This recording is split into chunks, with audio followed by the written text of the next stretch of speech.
Hey guys. Hey, we've not disappeared from the face of the earth, we swear. Yes, yes, we're still here. We're still alive. Yep, we decided to Chugging do some along. pre-recorded videos for once, but Yes, yeah, we but did. yeah, it's the year.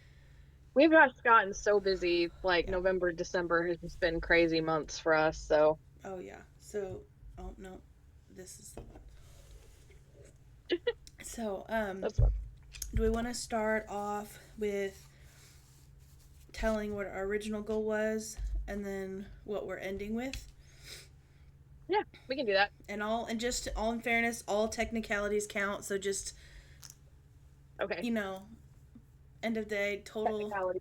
I love it. sub bucks. Yes. Okay. All So, right, well, my counting here. original goal for this year, and I should have had my reading challenge pulled up on Goodreads because I always do, and then I forgot it. Okay, so my original goal was 26 because last year's goal, my last year ending number was 25, and so I always do one past the previous year. Mm-hmm. So my original goal was 26. And what was your original goal? Ooh. 24, 2 books per month. I was like, it Okay. feels like it's steady because I was just getting Yeah. into reading last year steadily, so Yeah, I for figured that sure. would be a tentative good one. Okay. And so I don't think I'll get the book that I'm currently reading done before the end of the year. So I think my final number would be 30 this year, which blows my mind because Ooh, that is amazing.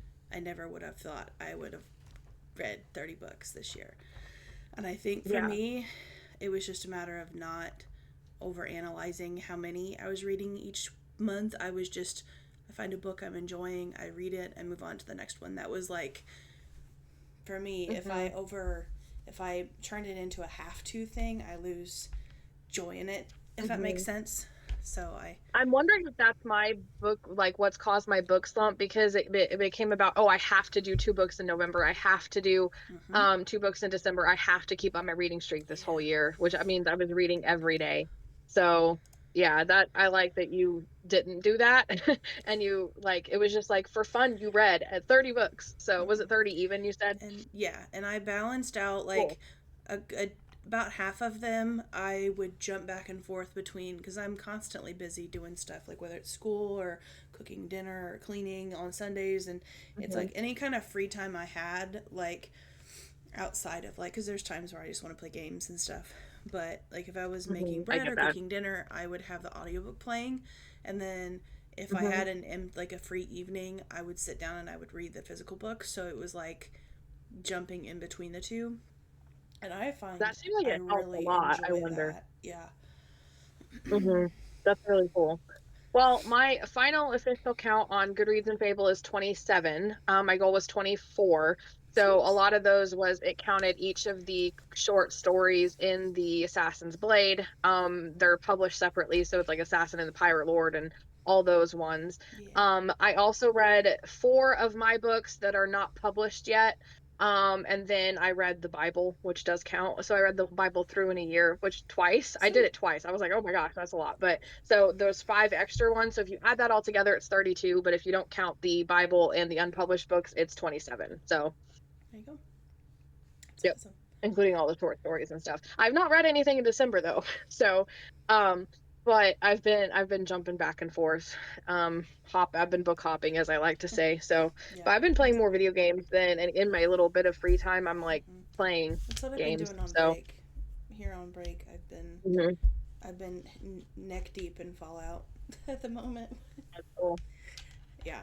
I actually got the Avatar game, so I went the blue Avatar game, so I played that a little bit and then been bouncing between it and Dreamlight Valley. I was grinding before Christmas to Mm-hmm. get some of the Disney Dreamlight Valley Christmas stuff. Ah, And then I got bored of grinding, so that's fair. that was kind of my situation. That's fair. But yeah, so those were our goals. Um, Okay, so do we want to so what do you want to just go from like month to month, starting with January, and just kind of work our way through the year? yeah, we Maybe. can do that. Okay, cool. Yeah, I actually kept everything from Fable this time, so I know what I'm talking about. Cool. All right, or do we want to do a few stats? We could do a few like just like overview stats, like our most read author, um, our Okay. most popular book. Yeah. Okay. All right. Well, yeah, I'll I don't know why I went to save that, but that's okay. So my average star rating was 4.8. So I actually seemed like I enjoyed more of the books than I did not enjoy them. My And I average, felt, because I feel like I'm more of a cynic and more of a critique when I read. So yeah. I thought that was kind of an interesting Hmm. thing. My And then my one let's of the see other ones I'll mention average. real quick was my favorite authors this year.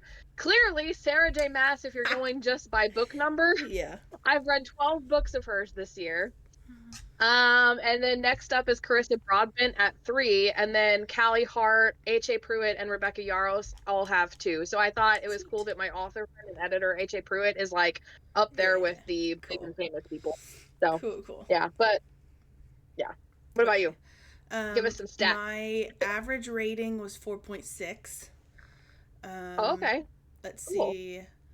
And then what was the other one? Your most read author. Mine was, I got to flip Yeah. back to Fable here. Um, okay. The, if technicalities, I read 5 J.K. Rowling books this year. But I would hmm say just based off of content and story wise, Carissa Broadbent was probably my favorite. Yeah, I kind of agree with that. Okay. It's either her or Rebecca Yarros in terms of my personal favorite, because Rebecca Yarros has like the angsty kind of plotline stuff that I really like in the Mm-hmm. romances. Carissa Broadbent has good romances too, but Yeah. her writing style, Mm-hmm. she takes the cake for writing style. And then H.A. Pruitt is the third one with her spiritual aspects. Mm-hmm. So, Okay. Your shortest book and your longest book that you've read. oh, does Goodreads show that? Yes, Goodreads does show that. Because I had Okay. to look on Because I'm my. like, I don't know I how to had find it. Goodreads pulled up. That's what I'm kind of going off of, is like our Goodreads stats Okay. mixed with a little bit of Fable. Where do you find those at? Because Okay. I'm on my reading. I had to go to my. If you go to your profile, and like you go like your Oh, okay. picture and you click profile, on the right hmm side it says like your name, your name's year in books, and it's your Oh, 2025 year in oh, books, and you click on it oh, and that's it pulls cool. it up. Okay, Yeah. this is neat. Okay. So okay, we're gonna do. Least, your Okay, I shortest and gotta your scroll longest. down. Shortest and my longest. Where are we at here? Do they have that at the top? I'm sorry. I am. Yeah. Oh, my shortest book. Okay. I actually don't know if this is true or not because Okay. it doesn't have the five. What's the title of that book? Five methods to better blurbs or something like that. I have it right here, but it's too small. So that one may be small. I think that one was like 87 pages, Okay. but it does say that my shortest one was a Throne of Glass novella, The Assassin and the Healer, at 40 pages. Gotcha. So that was my shortest book. Okay. My shortest. Okay, what was your longest? And then I'll do my shortest and Kingdom longest. of That at 984 pages because I did not get to Kingdom of, or The Alchemist. Yeah, So I was I'm gonna still say, just a baby at I'm 900 checking. pages. I'm checking this number to make sure this number is correct because this feels like a stupidly Okay. big number. Oh no, that's Okay. hilarious. Okay, well, if you clue all of you like content notes from the author and all that nonsense, then hmm whack. Okay, The my end matters. shortest, yeah, my shortest was Harry Potter and the Cursed Child at 343 pages. And then Dang, that's so big though. and then my longest was Alchemized with 1030 pages. Maybe I'll finish it next year, and that will be mine next year. Oh, it's one of those books that like I feel like the people that were advertising it as a romance on Goodreads did it a real injustice, because yes, there is a romantic feature in the book, but there is so hmm much more emotional trauma and everything going on, and the it's definitely a plot line. It's a mixture of a character and plot line driven story, but it is not a romance driven story at all. hmm It's Yeah, there like I'm for pretty sure, but far into it where I left yeah, off, it's and it's there wasn't it's even there, a but possibility of romance yet. yeah, and it's Yeah. there, but it's not a main feature. And I feel like if you're hmm going into it as a romance, you're going to be disappointed because there's a I lot of realized twisted for bits to me it. that with Alchemized, it's one of those books that it's a mood read. And Mm-hmm. so like I have to, and lately that's been all of my books, but it's like I have to be in a particular mood where I want heavy books in order to Yeah. read it. I would say The Last Letter by Rebecca Yarros is the same way, Mm-hmm. but Yeah. a contemporary kind of version of that. Mm-hmm. Whereas like I don't know, with so it's like a mood read for me, and so No, it's that like when makes I'm wanting sense. to, like kind of like how Sword Heart and the assistant to the villain are going to be like a lighthearted mood, and I haven't Oh, hit that yet, and that's yeah. why they're still on my TBR list because I don't want a comedy right now, kind Oh, of that's thing, fair. Yeah, So, that's fair. but yeah, so when I'm in the mood Um, for that deep dark stuff, it'll give me all of the dark and all of the or angst maybe like that I a need. yeah, like an emotional thing, or I don't know if it would apply in the like spooky October feel. I don't know. Um, Definitely dark though, yeah, like kind of a gothic, darky feel yeah, to for it. sure.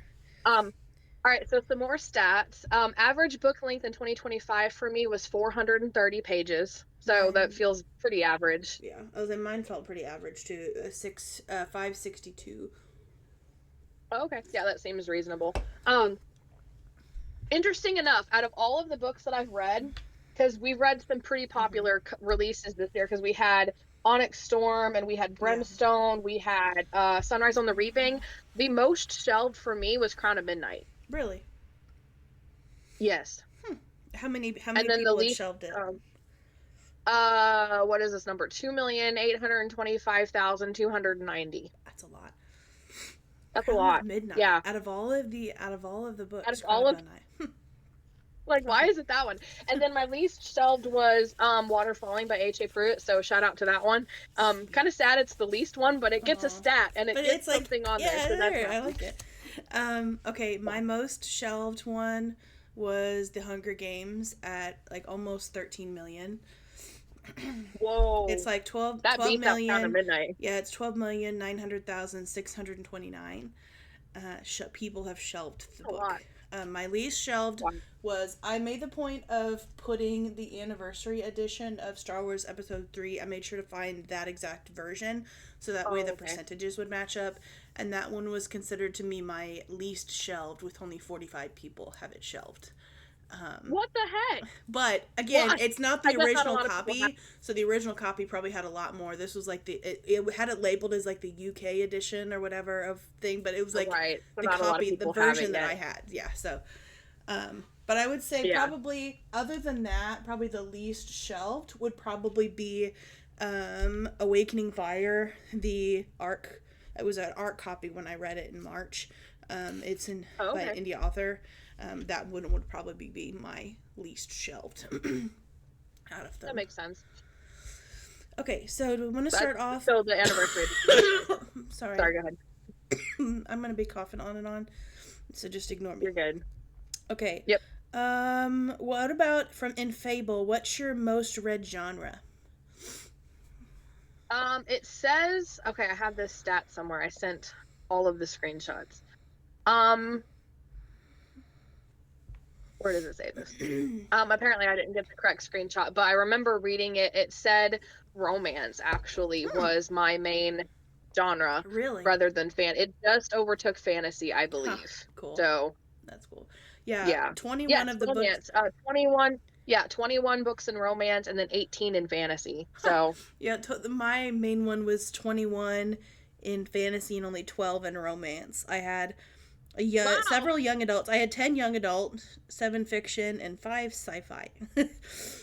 Cool. I had 12 young adult, which surprised me. Like, what am I reading that's considered young adult? Like, I don't know.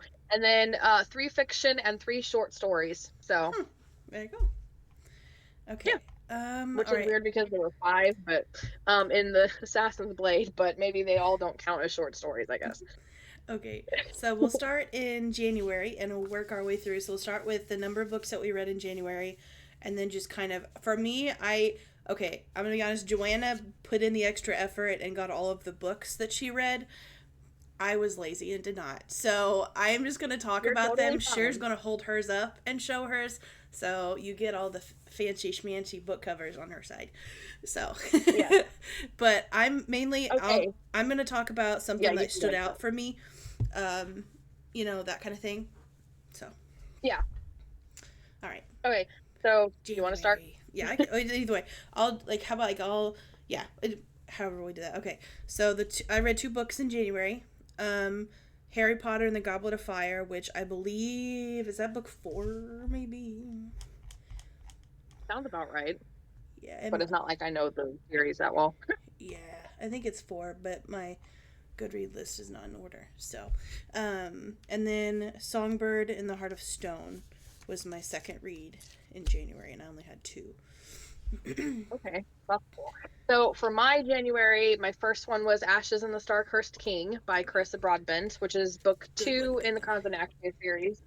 And then I had Earthquaking by H.A. Pruitt. Shout out to her. So, and then Onyx, I started Onyx Storm. I don't know if I finished it, but I did start it. Gotcha. So, because we were there, like I pulled an all-nighter for the release day for Oh this one. So yeah, this has a special place just because of yeah. the memory of getting this book was such a thing. I think So, I think I had was finished Songbird and the Heart of Stone, and I wanted to make sure to finish that. So I don't think I started Onyx Storm until February. Well, I don't know. I think I started it a little I later than remember you you did. waited a little bit.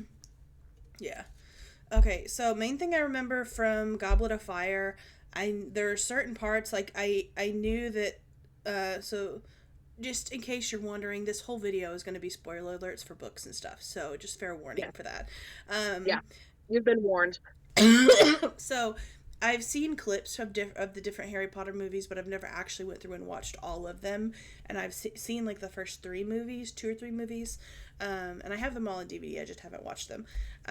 But I do remember is it Cedric? I always say his name wrong.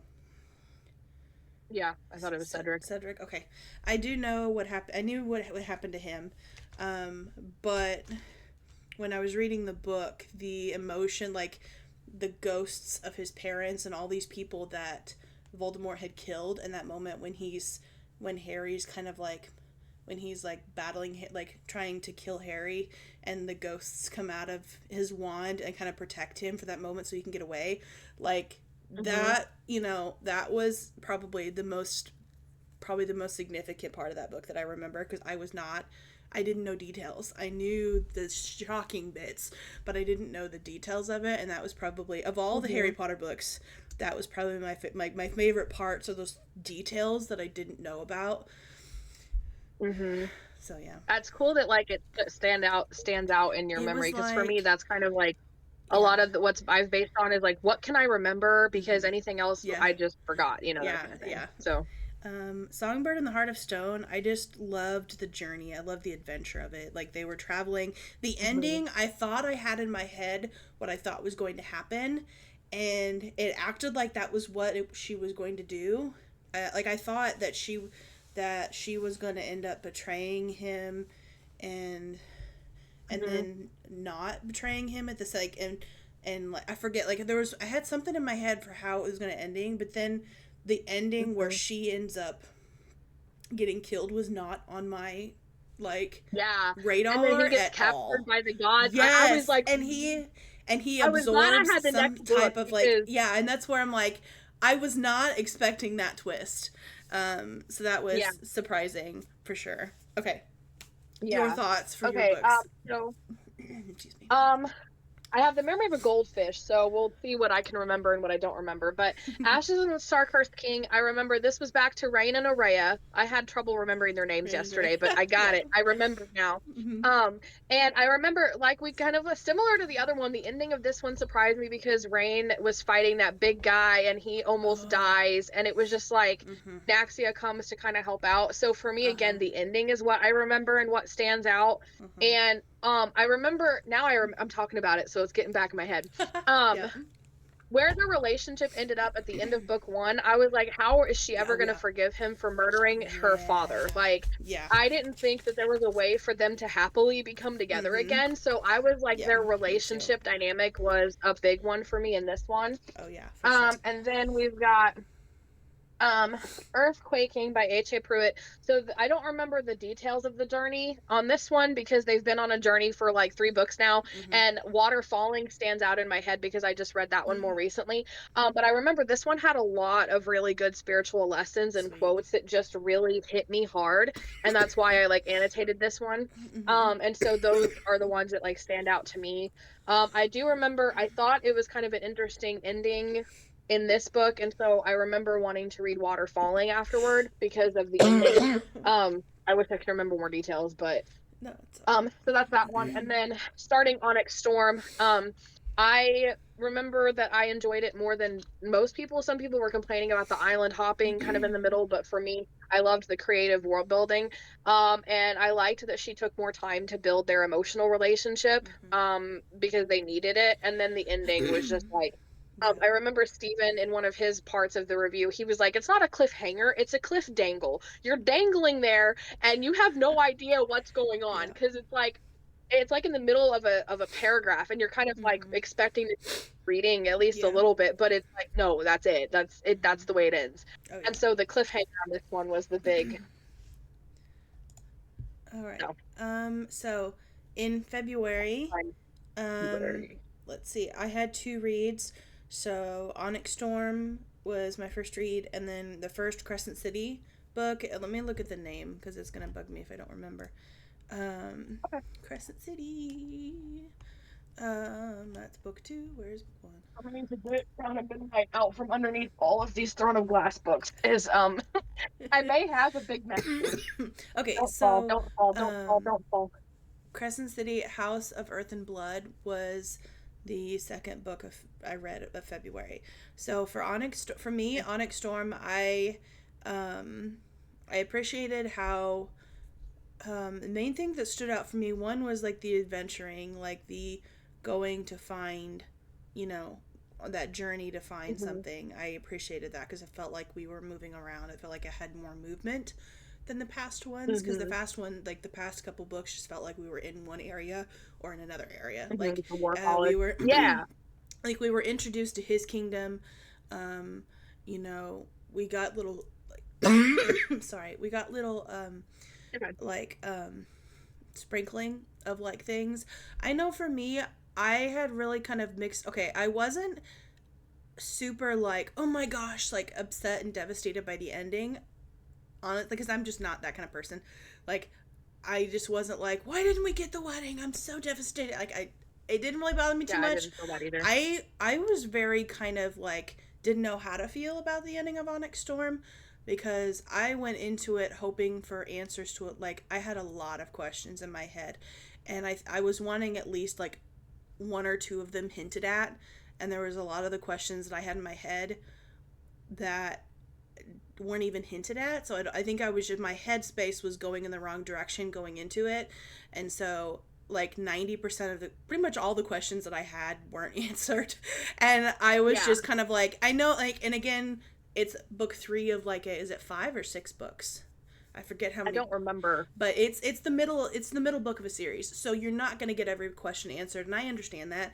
But it was Mm-hmm. one of those things, like I wanted some type of concluding answer to a question, at least one of them, one or two of them, you Mm-hmm. know, or like, I honestly, for me, I thought her father was going to be more of a talking feature or had more importance than what he did. Like, he wasn't really mentioned at all in Onyx Storm, and that's where I thought, I was hoping it was heading, because I wanted Mm-hmm. more about her past, because I felt like there was a lot of questions about her past, and her past still really wasn't hinted at too much in book three, and that may come later. But I did appreciate. I really loved their. It wasn't all about lust for um, Violet and what's his name? Zayden. Zayden, that's right. I Zayden. had Zayden in my head, and I'm like, no, that's a guy I went to school with.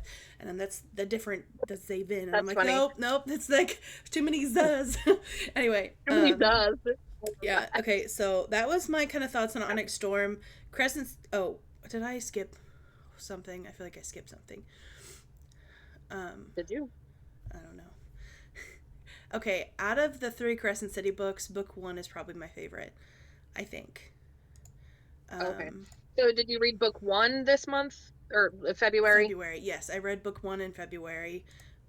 Okay. I loved the I forgot I that you read it that while ago. yeah. That's yeah. It's I honestly didn't feel like I read all three of those this year. Just I don't know. I've read so many other books the second half of the year. Um, Yeah. I let me see. What did I? Okay. Um, it felt like a fantasy sci-fi novel, and I really liked that with a romantic twist, and I really liked that. Hmm. And I felt like it opened the door for a lot of like growth. and there was like a plot twist, and like an emotional ending to the book. And it was like each of the books had a concluding end, but it's still kind of, there's extra bits there that make you think, okay, there's more to this world.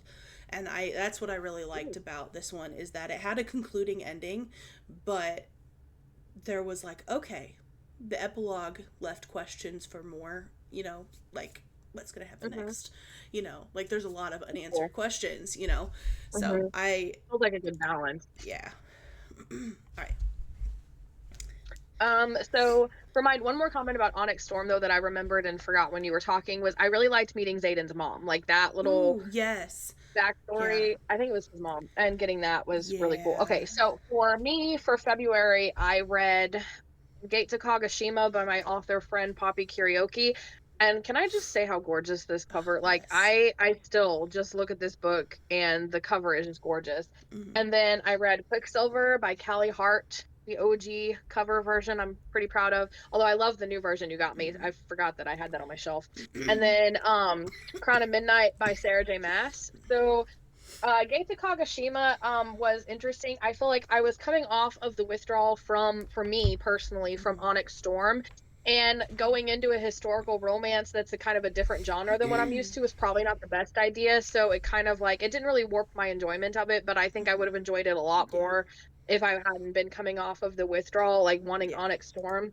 But it was really good. I liked it. I feel like I gave it a 5-star read, but like in hindsight, I probably would have been 4.5 stars. The ending for me wasn't quite as satisfactory as I wanted to. And it was really cool because the girl goes back in time to, it's kind of like Outlander, but instead of back in time to Scotland in 1700s, she goes back in time to Japan in the 1800s in the Satsuma Rebellion, which is right after the portion in Immortal. So like the Satsuma Rebellion is like the final rebellion of the samurai. Basically all the samurai that screwed over the Shinsengumi, those guys try to rebel after they realize they made a bad mistake trusting the government, and then they all get killed and the way of the samurai ends forever. So that's pretty much the gist of it. And it's very much a Japanese romance, which is the only romance that doesn't have to have a happy ending. It's guaranteed a tragic one Yeah. because one of them, somebody's going to die. Oh Like yeah. the samurai is going to sacrifice his life. Yeah. It's inevitable. That's how it goes. So not even a spoiler to say that. So, It's literally history, so it's okay. yeah. And then Quicksilver, I read it actually for as big as it is. I read it like from the 8th to the 19th. So that's pretty quick for me for a big book because it was like really unique and different. And I just really enjoyed it at the time because it was like not really quite the same. I felt like Kingfisher, my original thoughts of him for the most part of this book, he was really toxic. Yeah. And then we get his backstory. And the ending for me was like such a huge, she threw out so many different twists with his backstory and the deal that he made and all the revelations about what makes Kingfisher who he is and like all that stuff. I wasn't sure how to feel about the very ending when she becomes half fae, half vampire, Yeah. and I wasn't sure if I liked it. And I remember saying when I read this, Yeah. it'll determine how Brimstone handles it, whether I liked Yeah. that twist or not, because I was like undecided at the time. Yeah. So, For sure. um, real quick drink. And then Crown of Midnight. This is only book 2 in the Throne of Glass series. So, and a lot of people, like, if you talk to anybody, they'll tell you first 2 or 3 books you got to get through before the series gets good, quote Yeah. unquote. So the whole book was slow, and then you get to the ending, and I feel like the ending of this book was a glimpse of what was to Yeah. come in terms of the epic fantasy kind of like Oh cool yeah, part for about sure. it, what you're here for. Um, so yeah, there was like a monster in this book that I was for some reason at the okay, I'm on book 2 at the time I thought this, but I for some reason thought that was going to come back to be a big epic dude later. Oh. And it didn't, but Yeah. I was just like it had such a really tragic backstory. I was like, that's going to be a dude. It's going to be a dude, but it didn't. But you know, Yeah. it was a fun little monster that I was just Yeah. like, I feel for that monster I kind love of thing. that. So, That's funny. yeah. Okay, in March. March was a big month for me. I feel like it's the most reading I've done this year was in March. Yeah, I did Ooh. had 4 books in March. Okay. I had not that many. What are we Did I really read sorry, I'm trying to figure out what I did. No, you're good. in March. The only reason why I know mine is like throughout the year I would write them down. I had note cards this year, so I'm like, I want to know what months I read what books. So I wrote them on note cards. Yeah. That's the only Well, reason hey, why I know that without looking. Okay. I was thorough in that I grabbed all the books. You were thorough in keeping track of everything. So we each have our strengths. Okay.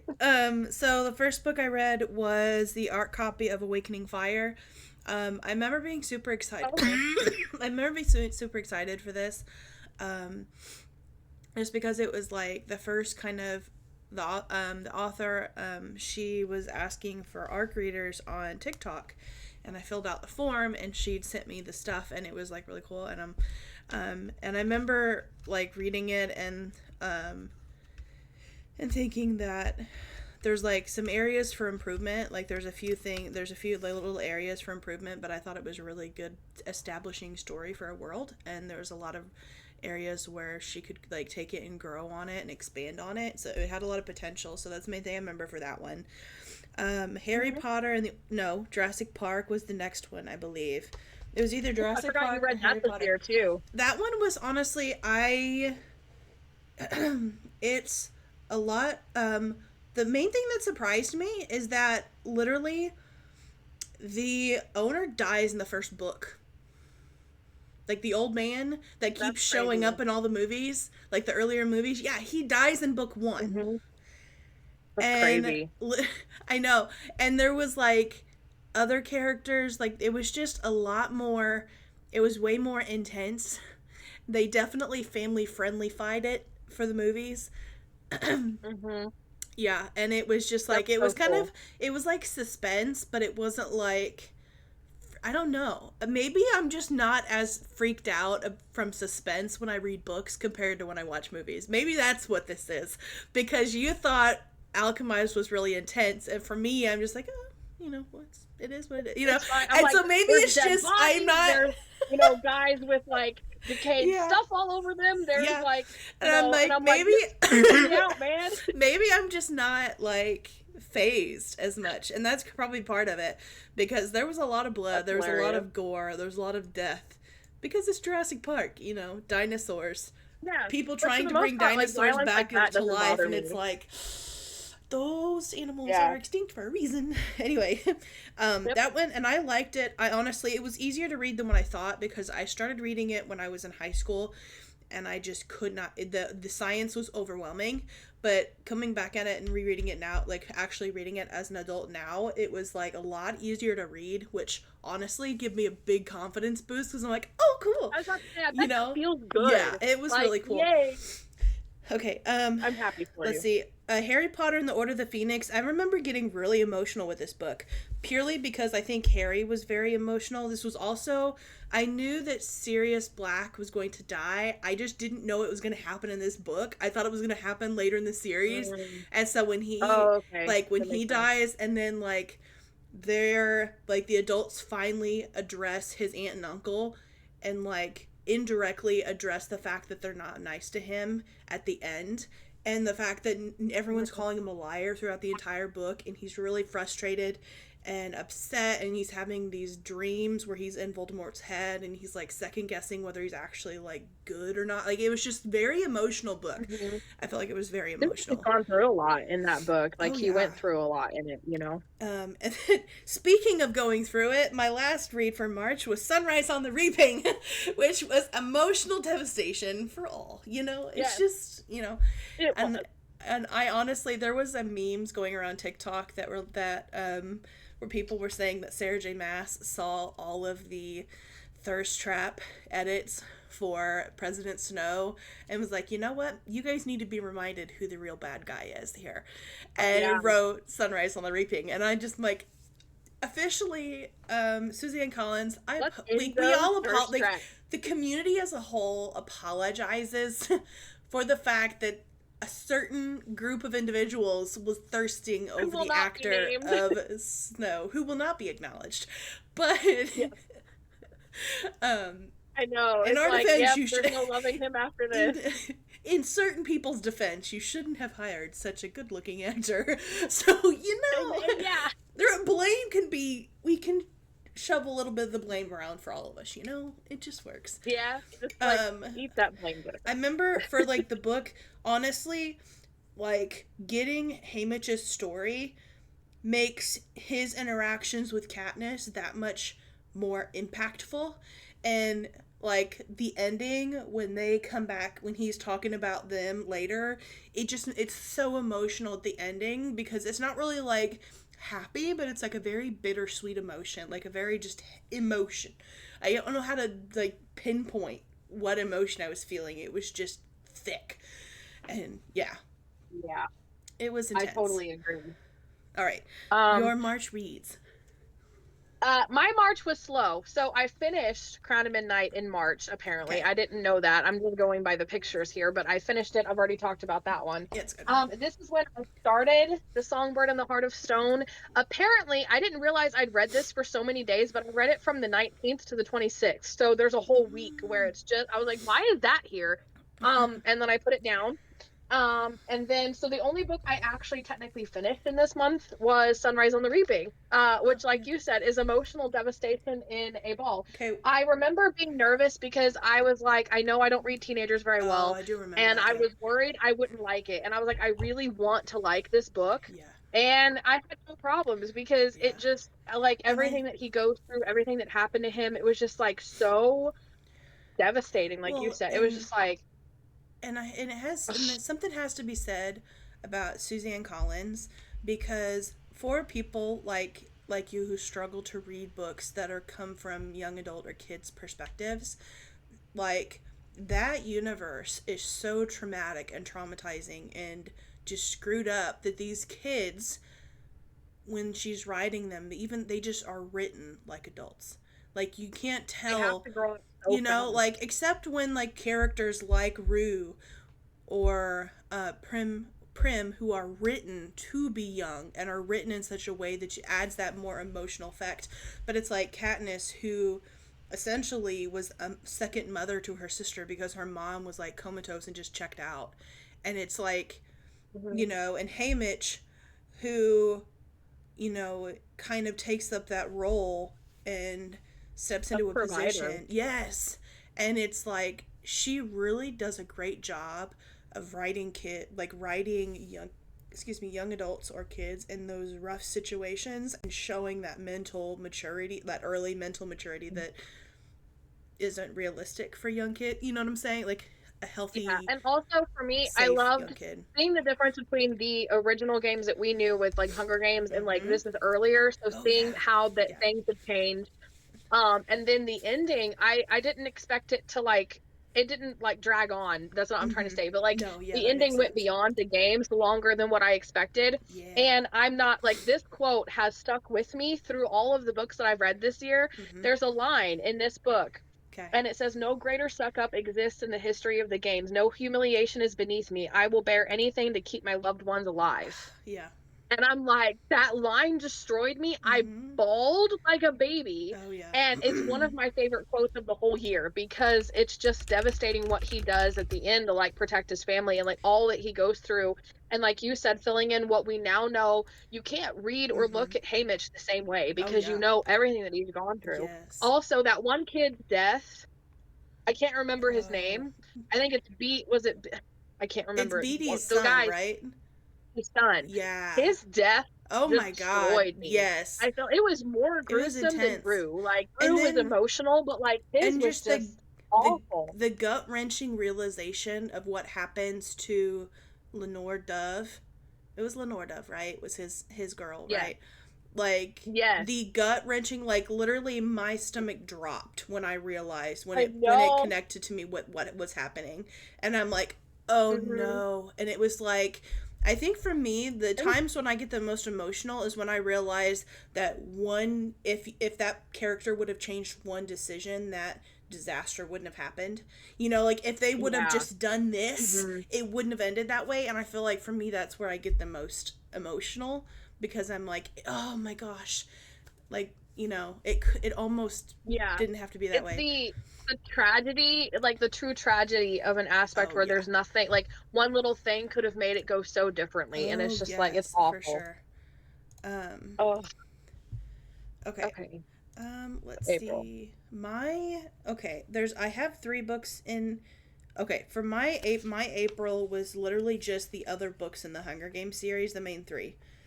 Hunger Okay. Games, Catching Fire, Mockingjay. I'm just gonna summarize the 3 of them together, just because everyone knows the story. The main, hopefully, they've either watched the movies or read the books. Um, for me, it was really interesting. Um, because my main thing was I was wanting to look like reread them as an adult to see if my opinions changed or like fluctuated.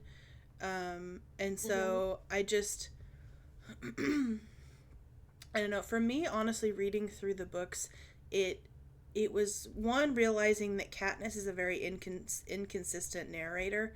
Like I don't know, if there's actually like a flawed narrator, or like whatever official term that is, but like because like she's always thinking that somebody is like out to get her, or they have the like you know because like she was very like even through like the first 2 books she was like held PETA at arm's length just because she one thought either she was going to lose somebody or you'd lose him or he was going to turn on her or and it was like that with a lot of people and it was like watching her fall in love like realize that she's in love with him only to lose him again and then have to actually try to get him to love her again and it was like she actually had to start working for it because he was so in love with her in the first 2 that she didn't really have to do much and then in the third one that realization that she didn't realize what she had until it was gone and she had to turn around and Yeah. actually start working for it and like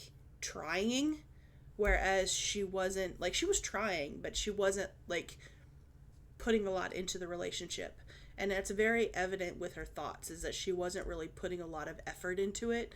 um yeah, so that was Hmm. my 3. Okay.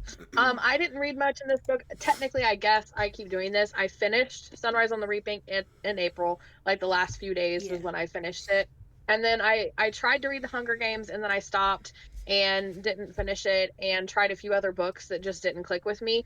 So this was another DNF. But I remembered in March I had started writing my 2 military romantic suspense books and I was writing them both at the same time and editing for 2 different clients, and that's why March and April weren't heavy reading Yeah. months for me. So I was like, I like seeing those patterns. But the one book I did read and finish was Protecting Caroline by Susan Stoker. As usual, when it comes to military romantic suspense books, I find and enjoy the last book in the series, and I'm Yeah. dying to read it, so I have to go back to book 1, and book 1 disappoints me, and that's literally every time that's Oh, how it yeah. happens, and I never get around to the book that I want. Yeah. This one was interesting because Wolf was the main his call sign. I remember his call sign was Wolf. I don't remember the girl's name, Yeah. but basically they were supposed to be in a plane hijacking and like the whole blurb was like focused on the hijacking and I'm like, Mm-hmm. "Oh, this is going to be exciting." And I Oh, was yeah. so excited for it. And it's like resolved, like the hijacking is over with and the rest of the book is like Yeah. just like same plot line but like not the hijacking. And then it had several like realistic issues. Like at one point they she's supposed to be watched by like I think put in witness protection, and for some odd reason they are put on her detail even though that's not like a Navy SEAL thing. Yeah. And so it was like, do you really know how Navy SEALs work? Because I did a lot of research during this time. And then even though the bodyguard is like right outside the door, they decide to get spicy, and I'm like, Mm-hmm. that's really dumb. Yeah. And then the bad guys capture her at the end and put chains around her and throw her in a lake or whatever, Yeah. and she's somehow able to swim and keep herself afloat until the guys can That's get not there to rescue realistic. her. After they like broke her arm and did all this stuff and she didn't talk even though Yeah. they like beat her, and I'm like, the average person Yeah. would talk No. Yeah. and aren't is not that tough. You just wanted her to be Yeah. tough. I'm like, Yeah. I'm sorry, if you're gonna punch me I'm probably gonna talk and tell you whatever you want to know because I don't Yeah. I don't deal with talk very well. Yeah. um I'm not that stubborn. Yeah. But Alrighty. so it was like my lowest rated book of the year, in Oh. case you guys were Yeah. wondering. It was like 2 stars for Oh, me, yeah. so that was my only read in April. Okay, so in May I read 3. I read The Half Blood Prince, which honestly I was excited for just because I wanted to get more interactions with Harry and Snape, and I remember like being excited for that. Mhm. Let me look and see if I have any noteworthy comments in my review because I couldn't remember if I did. Oh, I didn't actually write a review for this one. Well, um, this was the one. If I can get this book out without dropping them all. I couldn't remember if this one was the one. Okay. Oh yes, he has a new potions book. And so he's trying. He's learning more about Voldemort and Voldemort's history, which I thought was Mhm. kind of cool. Um, and Right. just like this is the book that where we get a lot of like his like the reasons why Snape is just so why he's irritated and why he's not really irritated, but he's just very negative Oh, like okay. towards Harry, and Mhm. we get like what his dad did to him and Sirius did to him to get him like to make him kind of be like that a little bit. Right. Let's see. The next one was Slaying the Vampire Conqueror, which was one of the side. It was like one of the. It's not a novella. It's like a full size novel, but it's one of like the extra novels in the Crown of Mhm. Naxia series.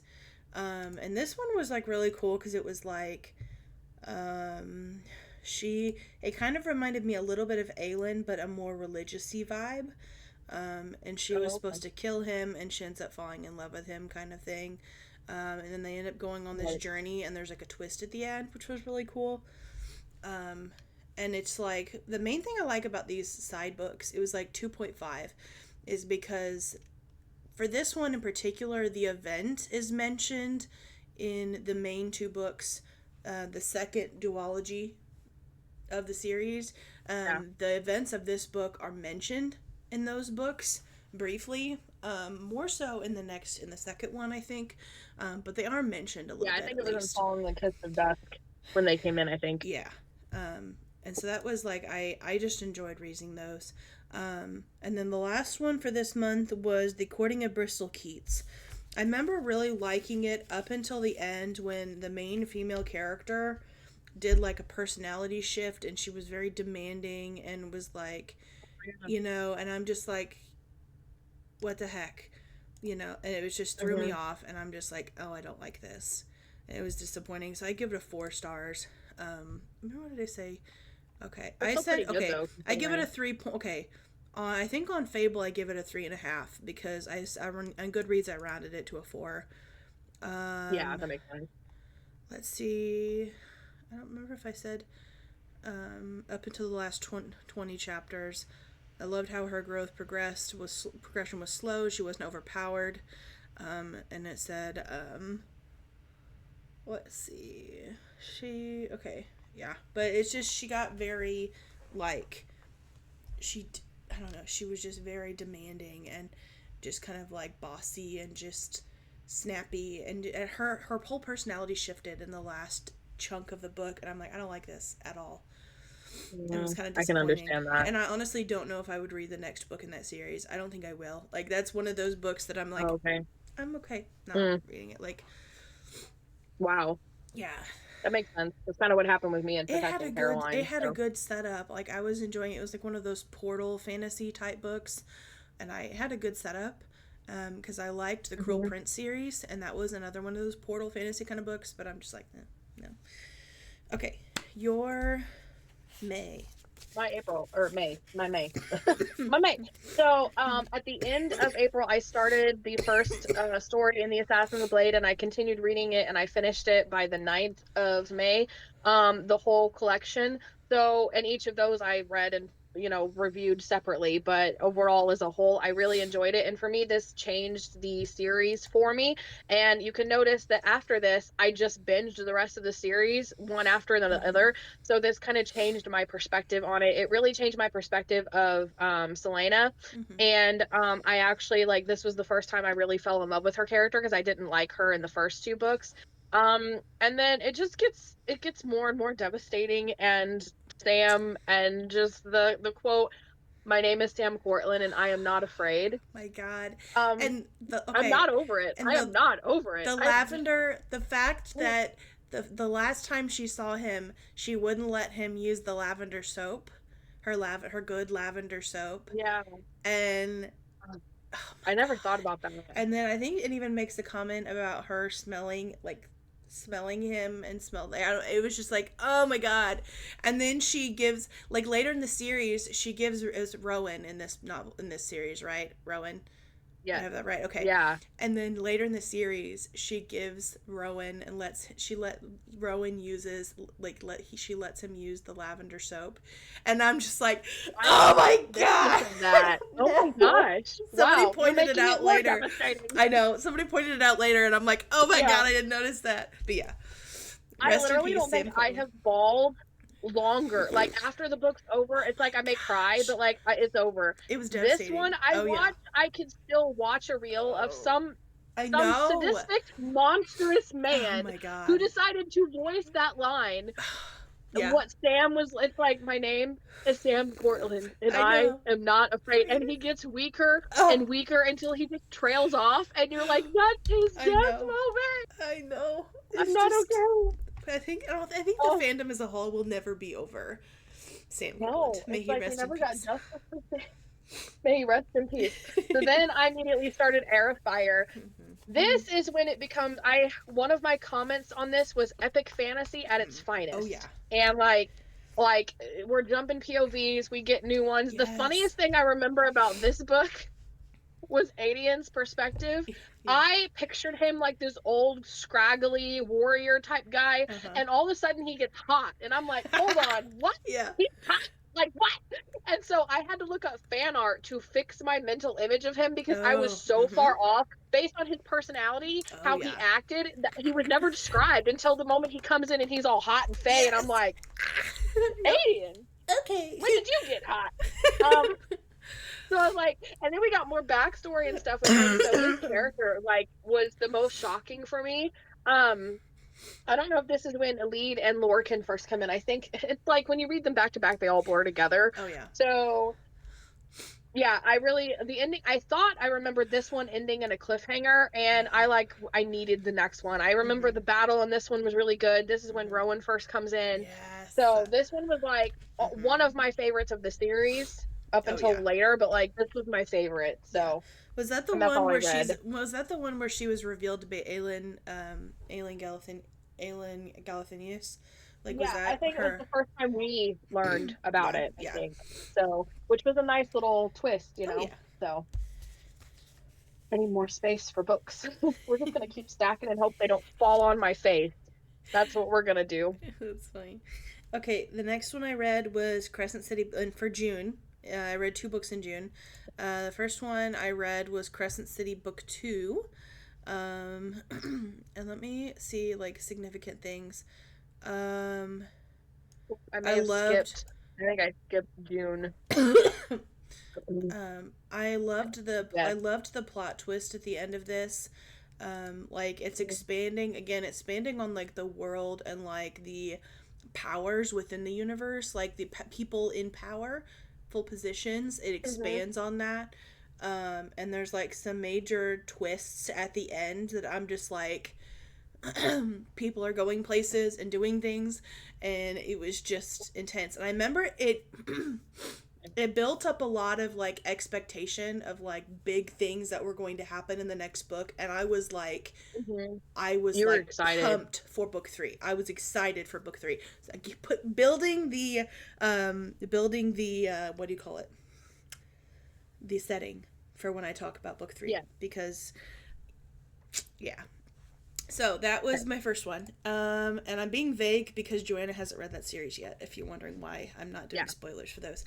And then I I read, hope to next year. So, yeah, I read Harry Potter and the Deathly Hallows. I remember like this one being the one I was like super excited for because um, I knew the least about it. right. That Because makes sense. had actively avoided anything to do with Deathly Hallows, just because, I had been spoiled for certain things, and I'm like, I don't want to know anything else. And Makes sense. so honestly, I really appreciated the because like Harry and Hermione and Ron for a while, and then they had a fight and Ron broke off, but they're looking for the different Horcruxes, and then his Oh, okay. final battle with Voldemort, and that whole scene with like when he's that in that in between state, it was just Hmm. emotional and fantastic. So So yeah. that's the final book in the series. Oh yeah, yeah. That was the final book in the Harry Potter series, and that was Right. my I last forgot you read for finished that June. off like Yes. summer. Like that's crazy. Yeah. Feels like it was that long ago and also hasn't been that long ago. Okay. So that you're That was my June. I only read those two. Crescent City book 2 all was right. a chonky book. Well, I forgot to copy. I was going through Oh, screenshots okay. and they're not numbered, so it looks like the same thing. So I skipped Mm. June, but I know what I read because in July I was reading Empire of Storms, which means this was my entire June, what I read in June. I'm gonna double check and make sure. Yeah. Yeah, I went from Heir of Fire to Queen of Shadows. Oh, actually, there was one more I forgot. So the first one was Queen of Shadows by Sarah J. Maas. This was Heir of Fire ended in such a cliffhanger. I just had to. And Mm-hmm. this got obviously it's bigger, it gets more intense, and it was still one of those things where I said it was still epic fantasy at its finest. Mm-hmm. Everybody, I think everybody ended up in a cliffhanger in Air of Fire. So this one was the one where like everything goes Mm-hmm. down. Yeah. I think this was when Dorian had his big thing that made us feel for him the Uh entire huh. time. That was in this book. Yeah. And I was like, Dorian became one of my favorite characters. I think this was when Manon had her Mm-hmm. situation where she's like Yeah. leaving her thing. Yeah. So a lot of the characters went through their biggest growth arc in this book. Oh yeah. And the side characters stood out. I think this was Lorcan and the lead kind of came in and came together Mm-hmm. and met, and they were my favorite couple. Mm-hmm. So it was just like really good. The fight scenes started to get more and Yeah. more epic as you get through like Mm-hmm. the big epic siege in Air of Fire. This one had the same thing. Um, so I really enjoyed it. And then the next book that I read in June was I listened, I was doing the book of the month thing and I had one credit. And so I didn't like any of their physical books, but I chose one of their audio books called The River is Waiting by Oh, I Wally remember Lamb. that book. I don't have it with me because it's the audiobook Yeah. on um what did I just say? Book of the month. Yes. But so in the evening when I would get kind of tired and just want to sit there and like rest my eyes, I would listen to the audiobook and play games on my phone while I was listening. So this was a real like real life kind of slice of life kind of serious tone, so very different from the other ones. And this guy Colby accidentally kills his toddler. It's like a total accident, and he goes to prison. Mm-hmm. And it's like how he deals with his guilt and how he deals with prison life. Mm-hmm. And I really enjoyed it. I really liked Colby's character and his arc. I didn't like there was a lot of woke stuff thrown in for just kicks and giggles and stuff. Yeah. And there were also some boring instances where he would get a book from the library and then it would like pages or like time like not pages because I was listening, Time but you get my skips. point. Yeah. Pages and pages and pages of like what the book was, and I'm Oh. like, this is pointless. Yeah. But other than that, I was like, it deals with some really heavy topics and deals with like real like what prison is really like, especially Mm-hmm. for somebody like him who is not a criminal. He just did something accidentally and got like vehicular manslaughter because his child died. And his marriage, his wife drove like I hated her. I get her grief, but the Yeah. way she treated him was awful. Yeah. Um, the ending is what shook me. It like it'll stick with you long after the book is over because it has a very different ending than what you're expecting, and it's so sad and tragic. You just your heart aches for the you wanted a better ending, but not better. It's like well written, but Mm-hmm. it's so tragic and sad. You wished that things ended up happier, Yeah. and it just shook me, and I cried and cried and cried. So it's one of those just Yes. heavy books basically. You have to be in a mood to read them. So that was my Oh yeah. June. Okay, so in July I read three. My first one I read was the book two in the Aragon series, Eldest. Oh, Main thing, yeah. this was probably my least enjoyed book of the year, and we'll talk about that like in a different video when we talk about our like when we do our tiered list, like our awards and stuff. Um, Yeah. but main thing I remember is that it went into so much detail with Aragon with the elves, and then he leaves, and it just like everything else, it just goes by like that. Like, and Oh. the I don't know. There's just what they chose to do with certain characters at the end of that book really irritated me, and I felt like it did a big Ooh. injustice for that particular character, and I'm just like, I don't like this. I haven't touched the Oh, rest of okay. the series yet. I have the other books, and I will read them eventually because Michael reassured me that it gets better as Yep. the series goes on. So I will trust his judgment because I feel like this series is kind of like his baby a little bit. So I will trust his It is. judgment, but not this year. Like I didn't Yeah. touch this Not series the rest of the year. I was like, I don't like this. Next one yeah. I read The Fellowship of the Ring, which is the first of the three the Lord of the Rings trilogies. Okay, if you include The Hobbit with it, it would be the second book. But I think The Hobbit is its own thing, and then the Lord of the Rings is like a trilogy of three. And then there's like the Silmarillion, which is before that, and there's all kinds. You could go into detail about this for hours. But thing that stood out to me, one, I was listening to Andy Serkis. He does the audio. He has like done. They've redone all the audiobooks for all of Tolkien's like Lord of the Rings like Middle Mm-hmm. Earth books and stuff, and he's narrated them, and he does a fantastic job. And because you know how he's a Right. voice actor anyway, so he does like the different voices for different characters, and he's like sings the songs. It is like really cool. Um, Oh. but the thing that shocked me the most, which I don't feel like is a bad thing because I love the flow of the movies and I feel like they are a masterpiece, but I didn't realize how much Mm-hmm. of the journey from Hobbiton to the Prancing Pony, there was a lot, like Mm-hmm. weeks of travel cut out. There's like whole events, That's whole crazy. characters, like Tom Bombadil is a character that's completely Mm-hmm. taken out of the story, and it's like it's a Mm-hmm. lot darker than what I was expecting because they go into this dark forest and they end up getting lost and they like get really sick and sickly kind of, and it's just Tom Bombadil finds them and takes them to his house and kind of allows them to recover and heal and kind of work past that traumatic experience. It's literally the beginning of their travel, so I'm like, I was not Wow. expecting this What at a way to all. start off a Like journey. probably like Yeah. 70% of the book is them getting to the Prancing Pony. That's And I'm crazy. like, in the movie, if you've watched the movie, it does like that is like the first probably 30 minutes of the movie. You know, first Yeah. like 20 minutes of the movie is them getting to the Prancing Pony. Like they get there pretty quickly. And so it was just kind of like surprising for me. And then my last read for July was Quicksilver.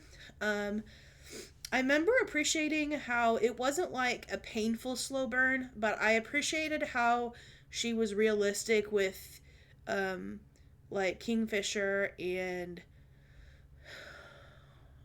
what's her name? Sarah's. Saris, that's right. Right. Um I appreciate she I felt like she was very realistic with like cuz they didn't like each other at the beginning.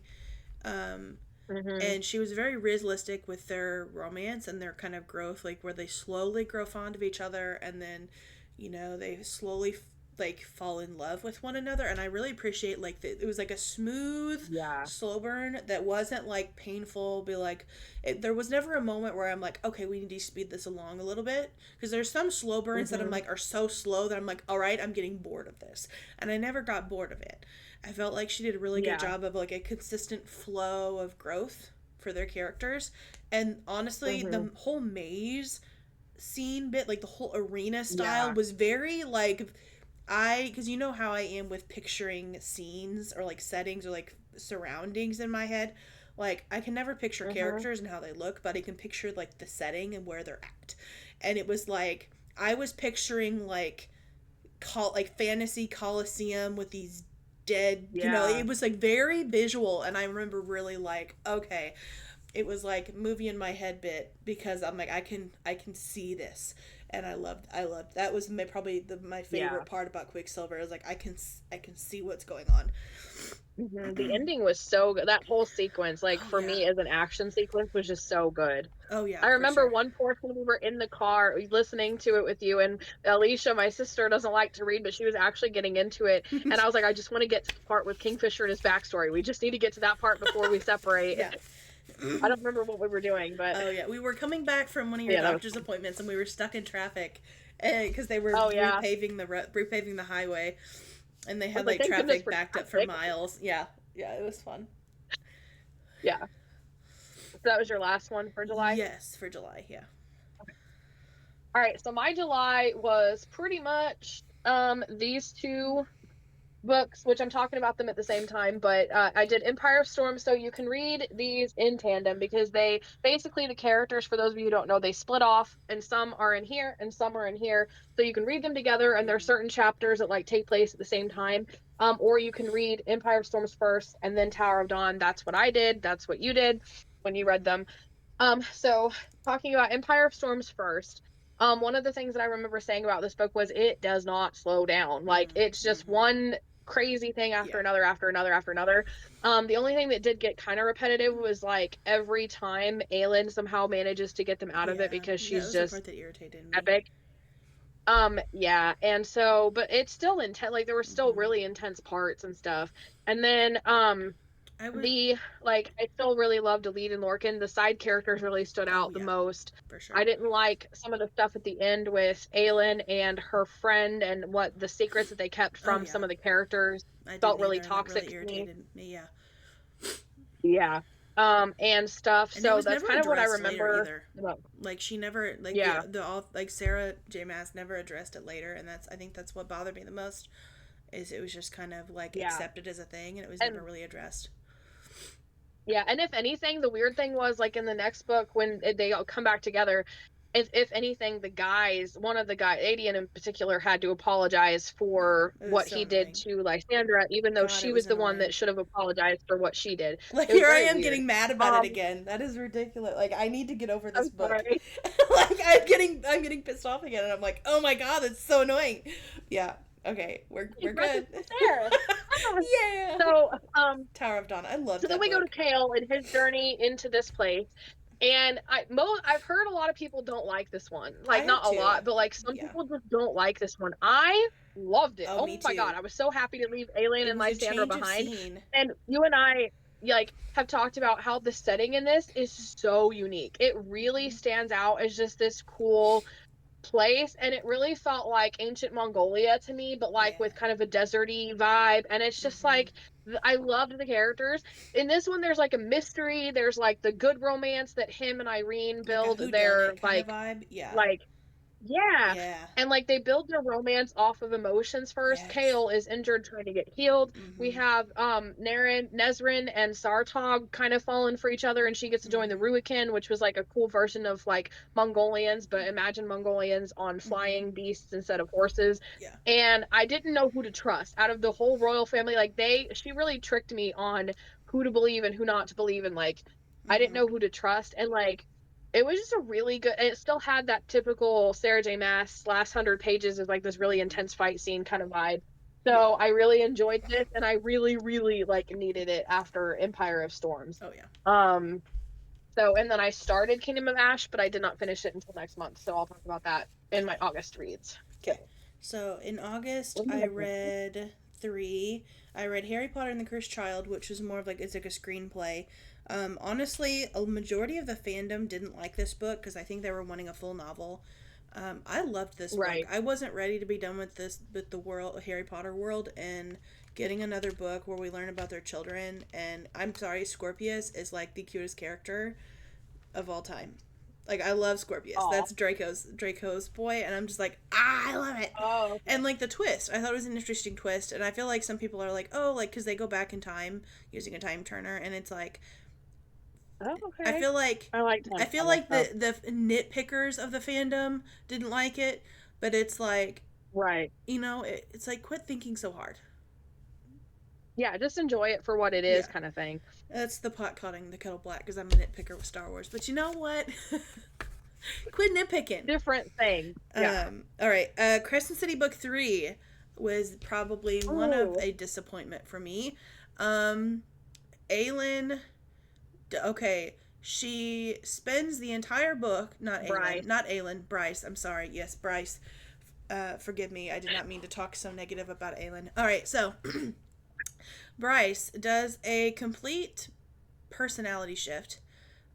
She spends the entire book talking about how fays are a-holes. There's one That's chunk of lovely. the story, one chunk of the book that I was really looking forward to seeing, and really kind of expands the Massiverse in a huge way. Mm-hmm. Um, I'm not super. It wasn't as. I'm kind of thinking, looking back on it now, I just wish that there was more of that and less of what we got. Oh, okay. And it was another one of those cases where Bryce tries to be a royal and tries to rule and boss other rulers around that have been around a lot longer than she has. And there's Mm. one particular time where she kind of gets put in her place, and I was like, okay, that's satisfying. I appreciate that. But yeah, Makes that sense. whole book was just a disappointment. It made me so mad, and I know there's some people that are like, "Oh, I love this," but I think a lot of it's the strong female. There's a certain group that really, really likes the type of personality in a character that I'm just not a fan of right now, and those people I feel like Mm-hmm. really, really loved book three. I did not. I felt like the Bryce that I fell in love with in book one and book two was not the Bryce that I read in book three. And it was very sad. And I'm glad she's not making another book in Mm-hmm. that series for a while because I need to come to terms with the fact that Bryce was an a hole Mm-hmm. throughout most It'd of be the book. different if like something had changed her, or if that was a temporary, like I'm dealing with something and in book four I'm gonna be better, Yeah. or make up amends and Some stuff. people could It argue, like, but it's that doesn't seem to be the case. some people could argue that the situation that she's currently in explains her behavior. I would argue that yes, she may act a little different, but it doesn't justify an entire personality shift, and it doesn't justify Mm-hmm. her being bossy, airheaded, big headed. I'm the best. I am going to tell you what to do the entire book. It doesn't justify it Mm. at all for me I'm not anyway. kidding. That gives me such the ick. Like I even just hearing know, you talk about it already grates on my nerves. I I know. can't stand But that. the thing is, Oh the direction that Sarah J. Maas is going, you almost need to know what happens in these three books if you're going to yeah. continue reading in ACOTAR or any of her other series, that new series that she's writing. Like, you're going to need Mm-hmm. to know. Yeah. No. It'll I'm be my not gonna. next year read. Yeah, I'm not going any further, any detail than that. Okay, the next one was kind of like a complete palate cleanser for me. I was very disappointed with Crescent City Book 3. The Night and the Moth. Um, what's the Oh girl? yeah. Okay. Oh my gosh, I loved that book. But the ending was probably the biggest, angriest I've ever been at the end of a book before. It should have been a Oh five my star goodness. read, but I did not give it a 5-star read because I was angry. So But I did not give it a 5-star read because I was angry. I love that. I still haven't Such an wrote a full attitude. I love review. I still haven't, like, just to give people context, my review for that book consists of the following. Because I was angry. I said, it would have been a 5-star read, but the ending is the stupidest ending I have ever read. A full review will come later. I'm too mad right now, but patiently waiting for book 2. And I give it a 4-star. I was That's hilarious. so upset. I'm still not over the ending of that book. Oh my gosh. It came out of nowhere. It's good though. It's really good. It has complete, it's just, the writing is so unique. Yeah. So. Sorry. That was my August reads. So we have 4 more Okay. months to go. Well, yeah. My August. I actually read more in August than I thought, so it's not only Kingdom of Ash, but the majority of it was this big 900-page book that's big and bulky. So yeah, Kingdom of Ash, every single character, every single POV, it all comes together. It's the Avengers Endgame for this series. Aelin is in a very different place, so she didn't irritate me as badly, but I feel like Yeah. she needed to be where she was, even though everybody else is probably like, oh, the feels, and I'm like, nope, she deserves it. Like, leave her Yeah. there. I know. But That I mean, was I that. have a Yeah. bad attitude. Um, but I love like the side characters really stand out. I loved Lorcan in a lead. Like that one scene after the siege where like the whatever is coming and they all got to get to the gates and like a lead rides out there Oh to go my get Lorcan. gosh. It's so That was emotional. the most intense. Because she And his literally, speech and he's about everyone ready to else was going to like let him die. And she yeah. refused to let him die. And I'm just like, prime example of a No, bro. genuinely strong female character right there. I loved her. She had Thank flaws, you. she had Yes. insecurities, but she was a strong character. Ideal strong female character right there. Yes. And like his speech when he like tells her that he loves her, he's about to throw himself Yes. off the horse, and Mm. she grabs him and won't let him go. I was just like, oh, that stands out. It's so good. And then for me, like the boss fight, I was worried that like Aelin would like be the Mm-mm. one to do everything, but everybody had their part. Oh Everybody yes, got their it part was to very play. balanced. Everybody got to do something cool, and like the final boss scene was just so epic. I did feel Mm-hmm. like it ended a little too happily. Like I Yeah, expected more character death. there's So still it for me unanswered but it wasn't questions. disappointing. There's like Yeah. people So in the it fandom wasn't have like unanswered questions because they're like, well, what about his mom? What about Dorian's mom and his little brother? yeah. Nothing is ever So it said didn't about them answer every ever. So question. there's still unanswered questions about that series. I know some people are hoping that she'll go Yeah. back and write more in that world, and I'm just like, I don't know. I don't know. I don't know. For Yeah. me, I guess I the whole expected more. 13, whole 13 sacrifice bit was like the emotional one. Like I was bawling. That was the most Oh my emotional. god, I was I guess I bawling. just because that was a lot of deaths. I guess I expected one or two of the main side characters to die, Oh like one of yeah, the I POV could see characters, that. and none of them died, and Yeah, it didn't feel as yeah. tragic as I No, I get I it. was expecting like two or three to survive, and the rest would just get slaughtered. Like for me, because the way people Yeah. built it up, it made it Uh seem huh. like that, and then Yeah, it wasn't. that's So for fair. me, it felt A disappointingly little bit happy, lackluster. even Yeah. though it probably Yeah. is disappointing. But it Yeah. didn't dock a star, and it was still an epic conclusion to an epic Sweet. series. Cool. So after that, there's another book that I DNF'd, but I still have to like talk about it and shout it out because I love it. I just DNF'd it. Like it's just not my mood right now. Outlander. So I started reading Outlander on my Kindle, and I really like enjoyed it, and I enjoyed seeing the differences between it and the TV show, and I was kind of watching it as I was reading. The thing is, though, we've talked about this a little bit with the Harry Potter, or no, it was Lord of the Rings, where things kind of moved quickly, Mhm. in Lord of the Rings, and there's this whole portion. And for you, when you read that in Lord of the Rings, it was like this really interesting part. Mhm. For me, the parts that in the book are Mm. slow and that isn't moving forward Yeah. are slow.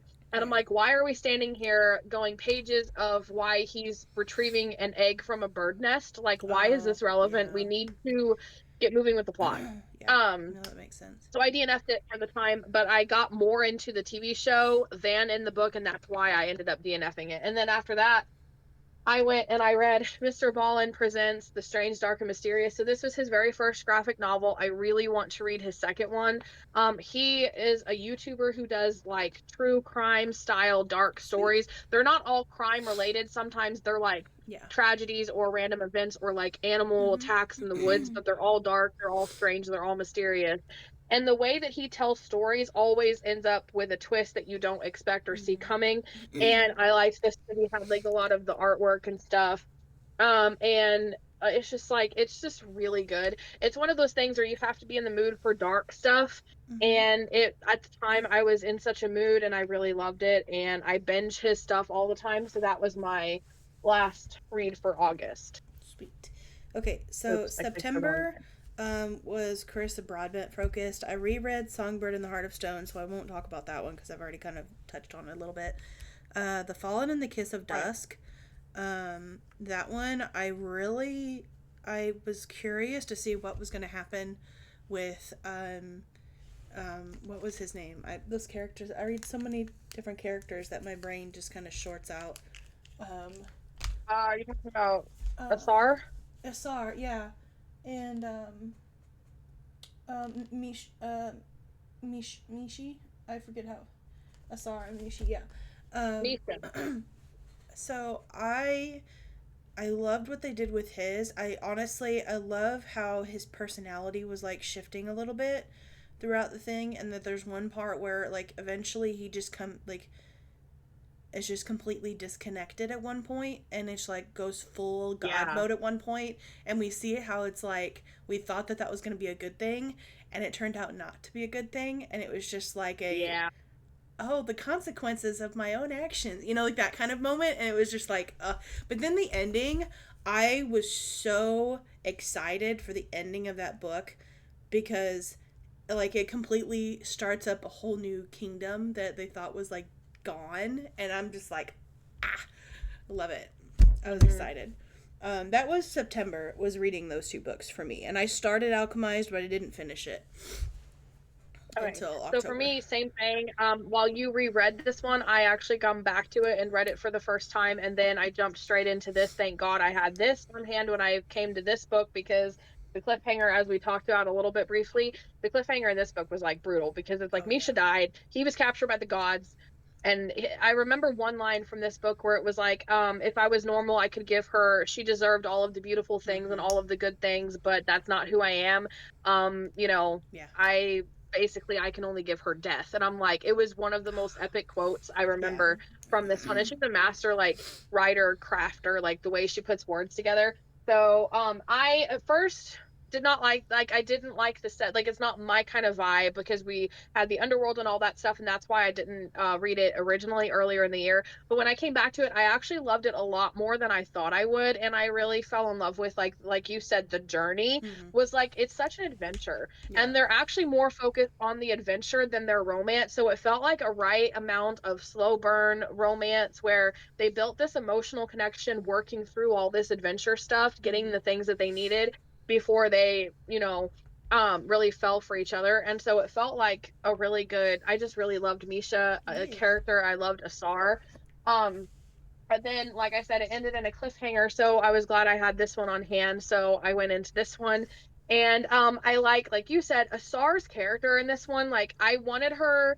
I was hoping she would take him kind of in a dark direction. I wasn't sure if Mm-hmm. he would stay that way or if Mm-hmm. like he Yeah. would be good again.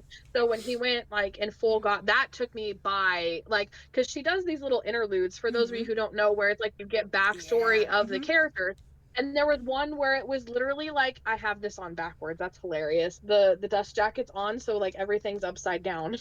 Um, there was one interlude where it was like basically there's no more Asar. Like Asar is not Mm-hmm. here anymore. Like I Oh can't yeah. remember exactly Yeah. how it words it, and I was gonna look and find it, but for some Uh-huh. reason I put my dust jacket on, so it's all backwards. It's upside down and backwards. Um, but it was like, here, let me turn this upside down so I can find it because it's toward the end. It was just like, yeah, and like the name of, because she always put like the names of whose perspective we were going to, and so it Mm-hmm. actually switched his name to like the god of death or something like that. Like it was pretty insane. And the ending, like it wasn't dragged on, but it took longer to like calmly resolve everything, and like it felt very Mm-hmm. satisfying at the same time that like we got a new perspective to kind of set up the Mm-hmm. final duology and the new character and romance and stuff. And the fun fact about that, so we've already mentioned spoilers for all of these books. When we went to Septimus's perspective and found out that he was going to be the guy from book Mm-hmm. three, the funny thing is, back in book one, when he came into a character, I actually thought he was going to be the main romance for Aurea Mm, yeah. because we hadn't met Rain at the time, and Mm-hmm. I was like, oh, okay, Septimus is going to be her dude. I Yeah. called it. I just called the wrong person because Yeah. she falls in love with The wrong Rain, and pairing. he becomes a dude for somebody else later. Mm-hmm. But I've had my eye on. I was like, he's got to be Yeah. a Uh-huh. romance in the series somewhere because he keeps coming Yep. in, just the way that she writes about him. So I was like, I called Septimus as a romance dude. Yep. Um, but yeah, the interlude that I was Oh talking about, it yes. literally is like, there are no more tales to tell. A god has no need of his mortal past. Yeah. I'm like, oh, Ah, yeah. the sword god. Uh-huh. Yeah. So, yeah, that was my September read. Okay, so October was Alchemize was probably the biggest one. And honestly, my taste in books are like there were several books that I tried to start after I finished that book that just felt so lackluster just because Oh, it was like so there was so much meat to the story and so much to chew on and to mhm. like mentally kind of contemplate and just like reflect on that I was just like I don't want this cocky confident strong female character. I don't want that. I don't want, I don't want Star Wars. I don't want, Lord of the Rings. I was like I was struggling to figure out what to read after that, but like there are romantic elements in the story, yes, but the romance is not the point. It's not the purpose of that book. It's not Right. the. It is. It feels what. At times it feels like a more of a main focus, but I would argue that there's so much devastation and so much like dark. heavy things going on in the background, and there's so many other side characters and like side plots that are going on that it's a lot.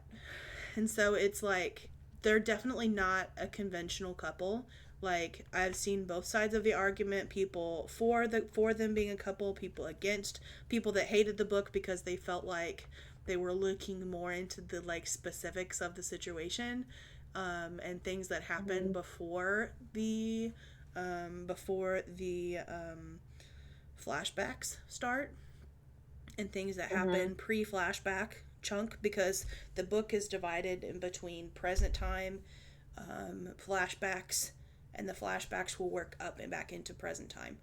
And Okay. and it's like That the makes book sense, is given that she doesn't yeah, know the book how she is, got there. yes. And so there's a lot of questions at the beginning because the main female character has lost 2 whole year, I think it's 2 years of her memory. She doesn't, it was like two, I forget the number, I don't think it's two, I think they're just like is losing, she lost like a chunk of like several years of her memory is just gone, Yeah. and you don't know why. And she's meeting new people, a lot of Mhm. people, that some are new, some are not new, some she thinks are new and aren't. It's just, and there's a lot of really tough situations at the beginning, and then you get the backstory of everything, and it's just a very intense story. I remember thinking it was satisfying ending, but I'm like, I remember thinking I want justice for this character, but at the same time, I felt like she ended the story really well, if that makes sense. Interesting. Mhm. Um, Yeah, that makes sense. and then after I was like on the verge of getting into a reading slump, and then I started reading. I read A Fate Inked in Blood, which is like, it's like Vikings, but like people are blessed by the gods and they have a power. So it's like Norse mythology gods kind of style. I liked it. It Mhm. was a very Very Skyrim-y. like it was very, yes, it felt very Skyrim ish, and I remember thinking it feels like a very simple story, but that's what I needed because I it was so the my Like a previous read was palate so cleanser. complex that I needed a simple plot, point A to point B kind of story. I needed that. And I did appreciate the kind of the information that's revealed at the end of the book. I did appreciate that, and I liked that enough that I'll probably read the next one at some point. Um, so yeah, that was my October. Pretty cool. All right. Well, my October was very weird because I was building up to the surgery. I had a lot of like fears over that. It was associated with the potential for like my one of my biggest fears, which was cancer. And then I had like a bomb dropped on me with the possibilities of all that. So it was a very heavy month for me. So I started reading Water Falling by H.A. Pruitt. Mm-hmm. And in my recovery, when I was in the hospital, I wasn't doing any reading, but I still read my Bible every day. So I technically did keep up my reading streak. And when I came home, I was sitting on the couch, not able to do anything. And this was the perfect book for my recovery. And I remember several days I just didn't feel like doing anything but just sitting there and like binge reading this book. Mm-hmm. And I really liked the journey that the characters are on. At this point in the book, they find themselves in this really, really beautiful and beautifully descriptive place. And the visuals, it reminded me of you and how clear you are with a lot of like settings and stuff. Mm-hmm. Like it Mm-hmm. was such a beautiful place. Like I want to go there. I want to Yeah. see this place. I can picture it. And it's so cool. But at the same time, it reminded me of like the Odyssey and Percy Jackson, where like you're in this Okay. place and you're kind of kept there and you like don't know how long Yeah. you're there and it's keeping you Mm-hmm. from your purpose. And you don't know who to trust. And I didn't trust the character there because I didn't know what was going on, and neither do the characters. Yeah. And then little got really slow. There was a lot of like inner, what's the word, like thought processes going on where the characters like reflecting on things. But then they get to the town called Spader, Mm-hmm. and Spader is a whole vibe. Okay, like I'm pronouncing that wrong. Heather corrects me every time, and I think it's funny because I can never remember. But it's a whole vibe, and this town is so weird, and you don't trust anybody, and they find Mm-hmm. themselves in a whole lot of trouble. And Mm-hmm. it actually got one part of it got darker than I was expecting for something of like what Heather writes. Mm-hmm. And the Kendall, the one of the main girl characters, almost goes through something pretty tragic. Mm-hmm. And then the whole ending, there's a whole big twist at the end with like all this stuff happening. And Andrew got a bigger role to play. Like he's kind of like the bullied quiet kid who's like Mm-hmm. really introverted, so he doesn't speak a whole lot. and he got to take like front and center and like have his time to shine because they needed Mm-hmm. him during this time. And it kind of ended on a cliffhanger, so I kind of want to know what happens next, and it really Mm-hmm. has me interested in Water Rising, which I would have read this month, but I don't want that book to be a victim of my Yeah. never-ending reading slump. Yeah. So No, that makes that sense. was the first book that I read in October. And then so the next book, I don't know why I have so many here. Okay. So the other thing I wanted to mention really quickly was at the same time I was recovering from my surgery, my audiobook narrator for Immortal, Brandon J. Peterson, was getting me like he started. We've been this whole year. He would send me a chunk, and then we wouldn't talk for months, and then he'd send me another chunk, and then we wouldn't talk for a few months. But he was starting to like we got past the 1860s Japan, so it was like every other week he was sending me more, so I was able to sit and read along with this hardback, which was my Mm-hmm. dream, was to follow along with the hardback to the audiobook. And he does such a great job of narrating this book that I just had to Mm-hmm. shout him out as a narrator, because for me he's actually up to par with one of my other favorite audiobooks this year, just because of how good he was. For Pearl Harbor, for it was shortly after December 7th, because I think it was been 85 Mm-hmm. years since the tragedy of Pearl Harbor has happened, and I found the actual like footage from the president's speech, and Mm-hmm. I did it in a reel and Oh, faded it cool. out and faded his voice into it, and you can tell he practiced because he sounds Oh, cool. just like it. Like, That's he is awesome. so talented. So I was doing that, and then um the Last Letter by Rebecca Yarros. When I found I really wanted to read this book. It's a military romance book, so it has a guy in the military, and but then I found out that it deals with child cancer, and I was like, I can't. I cannot. I was dealing with too much emotional stuff. But at the time I felt like, okay, I'm in a better mental place. I can handle it Mm-hmm. now, and so that's when I just couldn't resist. So I did this, followed along with the audiobook. Um the narrators, Jessica something and Teddy Hamilton, do such a good job. It is a dual narration, so not a duet narration. So like he reads all of Beckett's chapters and she reads all of um Ella or Emma or whatever her name is. I forget the main character. Um Ella. And she reads all of Ella's chapters. And so that means that like Beckett is reading all of the girl parts that are in his chapters, and she's reading all of Beckett's parts and the guy parts in hers. But they did a really fantastic job. And essentially, like, her brother is in the military unit with Beckett, and he dies and asks Beckett to look after his sister.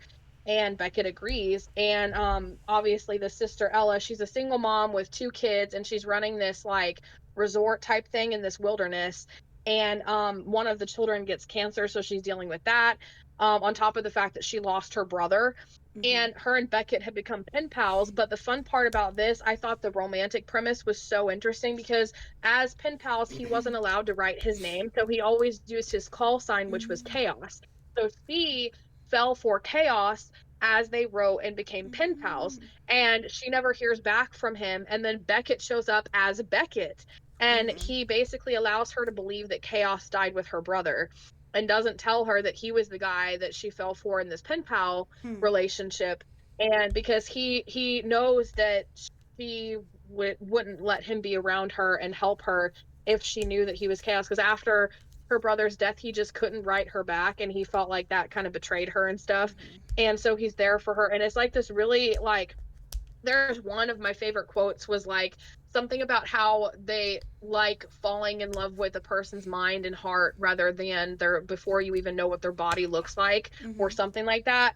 And it was like really, because it's like they fell in love with each other through letters. They had no idea what they looked like, so it was not about lust, and it was very realistic. And like, this is Mm-hmm. Rebecca Yarros we're talking about here. Like, she writes Violet and Zayden, and it just was so nice. And then this art is like so gorgeous, these in Mm-hmm. paper art. I just, oh my, and it's a really good book. It's very heavy. I appreciated the ending. The ending has this intense, like, suspense, like romantic suspense kind of plot line that you don't really see coming, because you think you know what's going to happen, where it's going to lead, given the subject matter.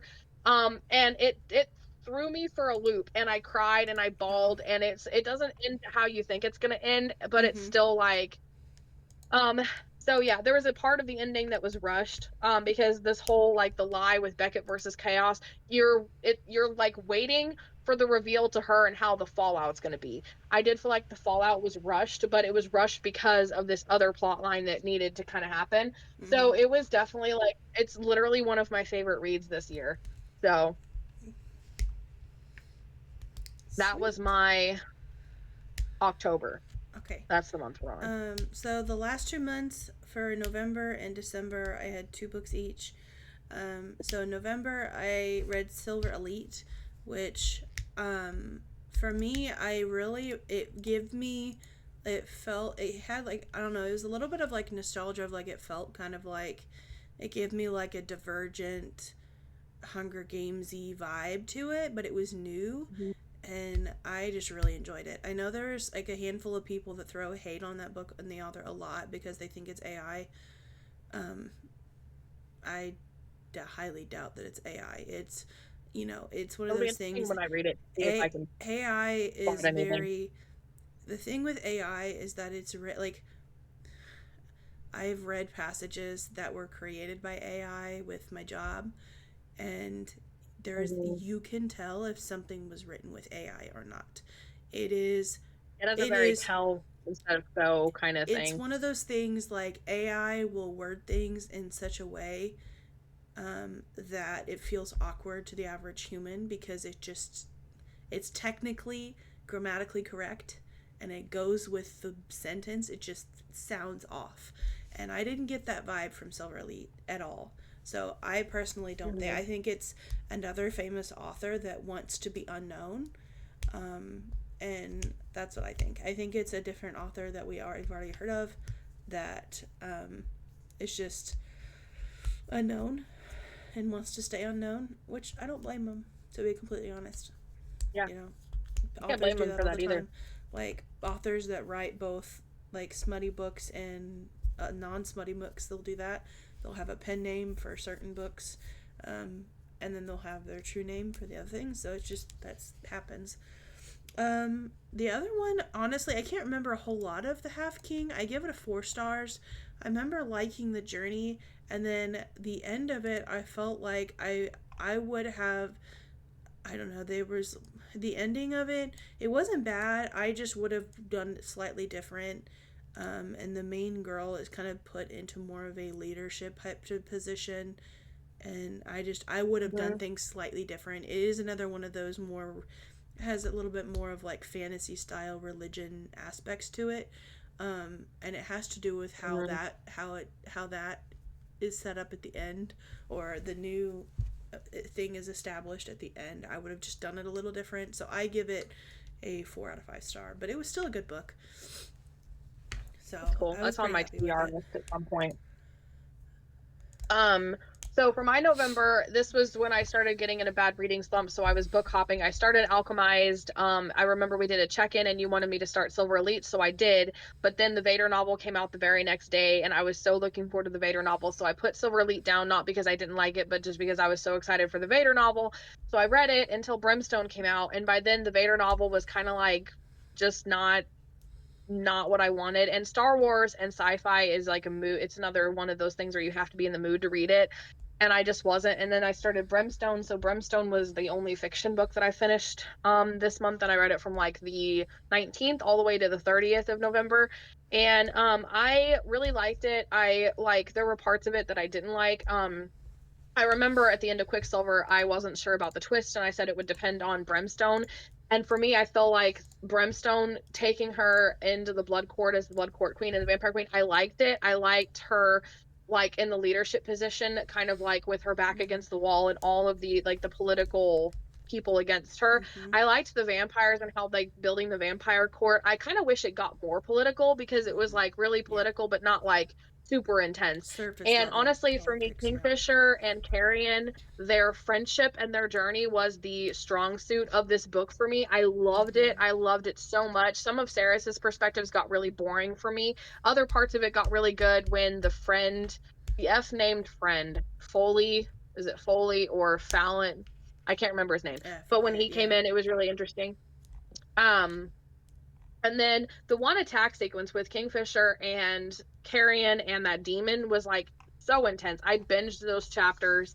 Mm-hmm. I liked the overall like. story like premise and stuff, it felt like kind of a big world ending kind of thing because the blight, this thing is like gonna, wipe out the world if we don't say, like, it felt really intense and like really higher Mm-hmm. stakes than the last book for me. Onyx the Fox. That part reminded me of Bash. Mm. And have you finished Mm-hmm. Brimstone? Okay, Mm-hmm. so I'm free to talk. Okay, Yeah, no, so I was you're like, good. I'm maybe funny. It reminded me of Bash, and I bawled. I'm not like, Really. I pictured Bash going through that, and I could not. I was bawling and bawling, and I need my puppy. I need to cuddle with my puppy. I can't deal with Mm. this Yeah. tonight. Like, when she brought him back, I was like, it's okay. But I was still like very emotional Mm-hmm. because of Onyx, so that was brutal.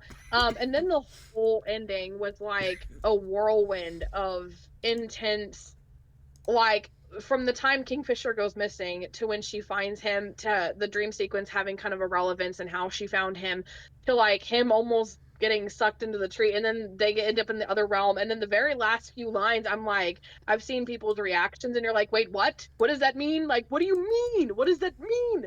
And it's just like, I don't know. I can't wait for the next one because we need answers. And it's just like, I really enjoyed it. So overall, I felt like most of the spice in it was completely unnecessary and really, chapter 20 really ticked me off. Um, but overall, I liked it. And then I read this on November 30th, like the entire day. I just read this Mm-hmm. book. So this is actually probably my shortest read, if you don't count the short stories because it's 87 pages.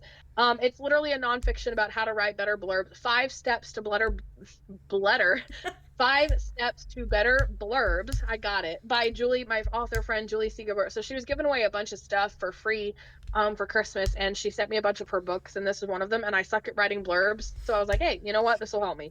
Mm-hmm. It was really helpful. I liked how short it was because with nonfiction books, I don't read them for fun. I Yeah. read them to get information, and I want what I Yeah. need to know, and just give me the information I need. And that's kind of what this was. Yeah. So, and then she had a lot of like direct examples. I learned by doing, so the examples don't help me as much, but she had like, this is a blurb that doesn't work. This is how it revised, how it would work. And she Mm-hmm. had like tons of those. Um, so yeah, it was a 5-star read. And Brimstone, I think I gave Brimstone like a 4.8, but I rounded up to 5 because it wasn't quite a 5-star just because of the boring bits. Mm-hmm. But I rounded up to 5. So that was my Sweet. November. Okay. So my December was the Star Wars Episode 3 novelization by Matthew Stover. Um, I really liked on it. I liked how he portrayed like Anakin's inner turmoil and how the Vader coming out of him almost was like a separate Mhm. entity kind of. But it was still him, and it's like how he was wrestling with that anger and the darkness and remorse that he would feel afterwards. He could like there was several times where he would snap and he was like lose control of it, and then he would feel like embarrassment afterwards, like he genuinely just didn't mean for it to, didn't mean to lose it. And then the fact Mhm. that we didn't really get his like distinct POV after the Vader shift, I thought was a really good call because it added that mystery factor because you're not actually getting in Vader's head anymore. You're getting it's like somebody watching Vader kind of. It's like a separate Mhm. narrator watching the character from that Vader's POV, but it's like somebody else watching him kind of thing. It's like a shift. Actually. It's like a shift in POV, which I thought was like huge. Plus, the anniversary edition that I have has the Matthew Stover's annotations at the bottom, which I love his personality and his annotations, and they're just really funny. Mhm. So that was that one, and then I did read Brimstone, and I did finish it. I give it a 4 out of 5. Um, let's see things that I liked. We I haven't actually got liked to talk about the ending for Yes, you we too. haven't. So like Okay. I liked the world building. I liked the fact that we actually got Saris trying to learn about different aspects of court and her going to court and trying to stumble through things and trying to establish that. There was that one creature that's not Fey, not human. We don't really know what he is, but he's just there. Oh, And yeah, I that loved thing. his involvement throughout the I entire like, story because he's just yeah. he's a gray character. We don't know if he's good or bad. And I really liked Mhm. that she stuck with that all the way through. I like I her liked interaction this. with him. Honestly, I Like, liked the split POVs. I felt like the big fight scene with Carrion and Kingfisher and the big scorpion god thing. I felt like that just came up all of a sudden. I wanted a little bit more build up to that, so that's why I wasn't as surprised or as shocked or as like into it, because I felt like it was just out of no. It just came up all of a sudden. They didn't do much for me. I wanted more journeying through the human world, human realm before they got to that point. It mm, just felt like it happened as soon as they got there for me anyway. But it was still good though. I definitely liked that. I liked the kind of like, because I was beginning to wonder if they were going to get out of that situation at all, and so it's like yeah, I liked that. Issues that I had.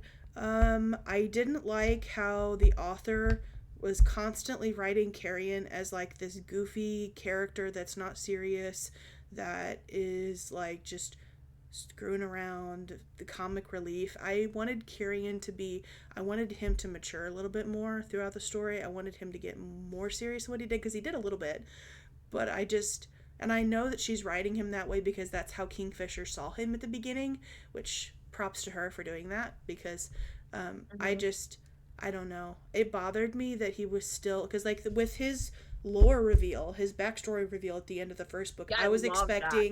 I was expecting a different version of Carrion, and we just got the same Hmm. Carrion. I was expecting I was expecting him to be that, to be like a facade, like a persona that he's Right. putting on, and we get like chips of that persona are peeled away to see the true him underneath. That's what I was kind of looking for. Couple main Hmm. that was just like a side issue that I wish I could change, but I ended up liking how she did it. If you look at the book as a whole, I like that. I like how Okay. she ended up doing it. My main issues, I think in my review I said I feel like main takeaways that I have from the book are: one, Kingfisher and Saris love to have sex a lot. They're constantly That drove me their insane. minds constantly in the gutter. They can't have a conversation without him talking about her boobs or butt or something sexy or what he's going to do to her in bed, and it was Like, is just there anything annoying. else you two do together? Yes, and I'm like, can we just have a normal, like there was never a moment where they would have a normal conversation or normal character growth. And that was like the complete opposite of book 1. And when I was talking about this earlier in the video, and I'm like, dude, it reinforces the irritations that I already had, and I was Yeah. talking about it, and I'm like, I don't like this. Also, It's so weird though. Saris says Fuck and mother Fucker a lot. And I didn't realize how much she says the F word or mother effer. I don't know if it just got more intense in the second half of the book, but it felt like I felt like it was a lot. Yeah. every other sentence for her, she's cussing. And I'm like, you can tell, and this is like to the author, Callie Hart, you can put that kind of personality into a character without saying the cuss word over and over and over. Like, in high intensity moments or intense like moments of genuine anger, yes, use it because it emphasizes that. But literally, it's just anytime she was frustrated, she would just spout off the F word. And I'm just like multiple times. And I'm like, I'm like, because I was like, there were times where I would be listening to the audiobook and I'm like, I'm about to turn this audiobook off. I don't like, it was either them being smutty and I'm like, oh, I'm making sourdough bread and they're being smutty again. So I have to turn the volume down so that Yeah. my elderly neighbor doesn't hear this. You know what I'm saying? So it's like, I'm like, it's a Yeah. good story. Honestly, if I compared the two, I did like the first one better. Yeah, I agree with Okay, you on that. I actually forgot about a lot of my okay, issues with okay. Friendstone. Like the Honestly, I think part of, honestly, I feel like I should have been more emotional with the Fox situation, but I wasn't, just I have a because puppy, so there it's was, well, understandable like that you it's I if I was still at home with Solomon, it would have I feel like it would have been more emotional, but my landlord won't allow me to have a pet, so I've just kind of had more enough time without an animal companion that it didn't bother me as much as. But like, if I think about Solomon dying, I will bawl. Like, that's, I'm still like that. It's just, I don't know, it didn't hit the way it hit you, I because get that's a that. very specific thing for you. But um which I think is really cool about people reading the same book, because it affects people differently. Yeah, So it's different really cool. things. Yeah. But one thing I think she was just acting very irrationally, and I didn't like that she gave up this very kind of like big power for a fox. And I'm like, that could have Yeah. been, there's I like, was there worried was how that power multiple, was. there was like multiple situations, like potential scenarios in my head where I'm like, that power is going to be useful in various situations. And Mhm. animal companions are super important and they're very dear to our heart, and I get that. But it's Yeah, like, no, I totally get what you're saying this though. does not feel logical. And that's where I guess my brain is just different than the character's brain, and that's fine because I would have been Yeah. like, you know, I don't know. Well, for me too, I was worried about the power becoming like an alien thing where like, oh, the power Uh, always gets them out of things in the future. So yeah. I was glad when she gave it up because I didn't want it becoming an alien power. Mm, And that's where I was like, okay, give yeah. it up. I don't want this being hanging over my head as like a threat of what you're Well, gonna and I do guess for and get me, everybody out of everything all the time. that wasn't like that fear wasn't a big thing because she has so little control over her power anyway that I just didn't see her True. Yeah. becoming an alien character because she barely like she almost died doing that, and it was like, That's true it's one of too. those things Yeah. like she blew in a like giant hole in the library because there's certain powers of hers that she can't control, and I honestly, considering it's a power that this other guy gave her and he's such a gray area character, I, at least for me, I would have hoped if she would have kept a power she wouldn't go off using it all the time. But I can see what you're saying. I can It's see better that. to get a potentially OP power. It's good to have something happen where the character loses that, I guess. So I Yeah. do like that. um I can see that. I am excited for the Um, next book though, so. yeah. What did you Oh. think about the ending though? Like the whole Kingfisher bomb drop we had, Oh like the very yeah. last line was like, "Oh, I'm here to make a deal with my father," Yeah. and I'm like, And I'm "Say like, what? oh, Like well. what? What are you talking about? I'm like, well, that's the What?" thing. Yeah, I think it was more of like, oh, well, all right then. It gives us something to All look right. forward to for the next book. Like, I think that was like, I Yeah. wasn't like overly like bombshelly. I'm like, oh, okay. I guess we're taking this direct. We're going this direction. Got it. Yeah. I liked that they got in a realm where it was like fish out of water kind of feeling, no pun Hmm. intended on his name. Oh yeah. Um, because like Theris was like, I can't, Okay. like, there's nothing we can do. We're How just do you here to feel like, about his name change? yeah. I I don't don't. mind the name change as a concept. I don't like that she changed it in the book when we go to his POV. I don't Like it's like. like I just don't like how that the threw narrator me pronounces off. it. That's my issue. I don't like how the narrator pronounces it. How are you calling? Yeah, It was like, I don't know. I forget his name, actual name, but it was like she. Anthony Poloni No, like or Stella Bloom, the this character. girl. No, the guy, the Kingfisher's real name. His, Oh, yeah. I can't remember it. I But it's stumbled. like I just, the way the narrator pronounces it, I'm just like, I don't like this. Kaiden. Yeah, it was like, but she like overpronounces one, like they overpronounce one letter out of the name, and it was like that's not how I would say the name. But Okay, that makes I don't sense. know, it was just a weird I pronunciation, and didn't I'm like, like that. Like I don't like that. Like that's how Saris refers to him she's now, and and that she like well his she POV instead instantly of started Kingfisher it says Kaiden. Like yeah, so she instantly started addressing him as that. Like there was one moment where she stumbles and says Kingfish, starts to say Kingfisher, or says his true name, and kind of stumbles and kind of like is like the awkward moment, but he never really, I don't, does he ever really address it in return, like yeah, and I just felt like this is not I'm realistic, sorry, if like you if came out and told me that your real name was something else, I would probably still be calling you Hannah. There is yeah, no ifs, ands, no, or buts yeah, about that's that. just Like realistic for Alicia and human beings, I yeah. never, for some reason, Alicia and I have always called each other sis. Like we Mm-hmm. hardly ever say our names to each other. And the few times that we slip up and I'm like, Alicia, and I'm like, oh, that was weird. Never mind, sis, and Yeah, it like yeah, throws me I get off that. so much. Like the only time I do is referring to her when I'm talking to somebody else, like now. Yeah. And so it's just like, it's not realistic in that you've known this man as Mm-hmm. Kingfisher for like however long you've been in love with the man. And you're Oh not going yeah. to instantly be like, Kaiden, it feels right. That's your name No, now. yeah, Like, oh my yeah. God, it's so No, dumb. that makes sense. Okay. But, and the other thing, hearing you talk about your issues with the book, Mm-hmm. I 100% agree with you. And it feels like she has catered to the fandom who has bullied her. They did about the covers, they did it Mm-hmm. about Kingfisher's name, they did it about this and that.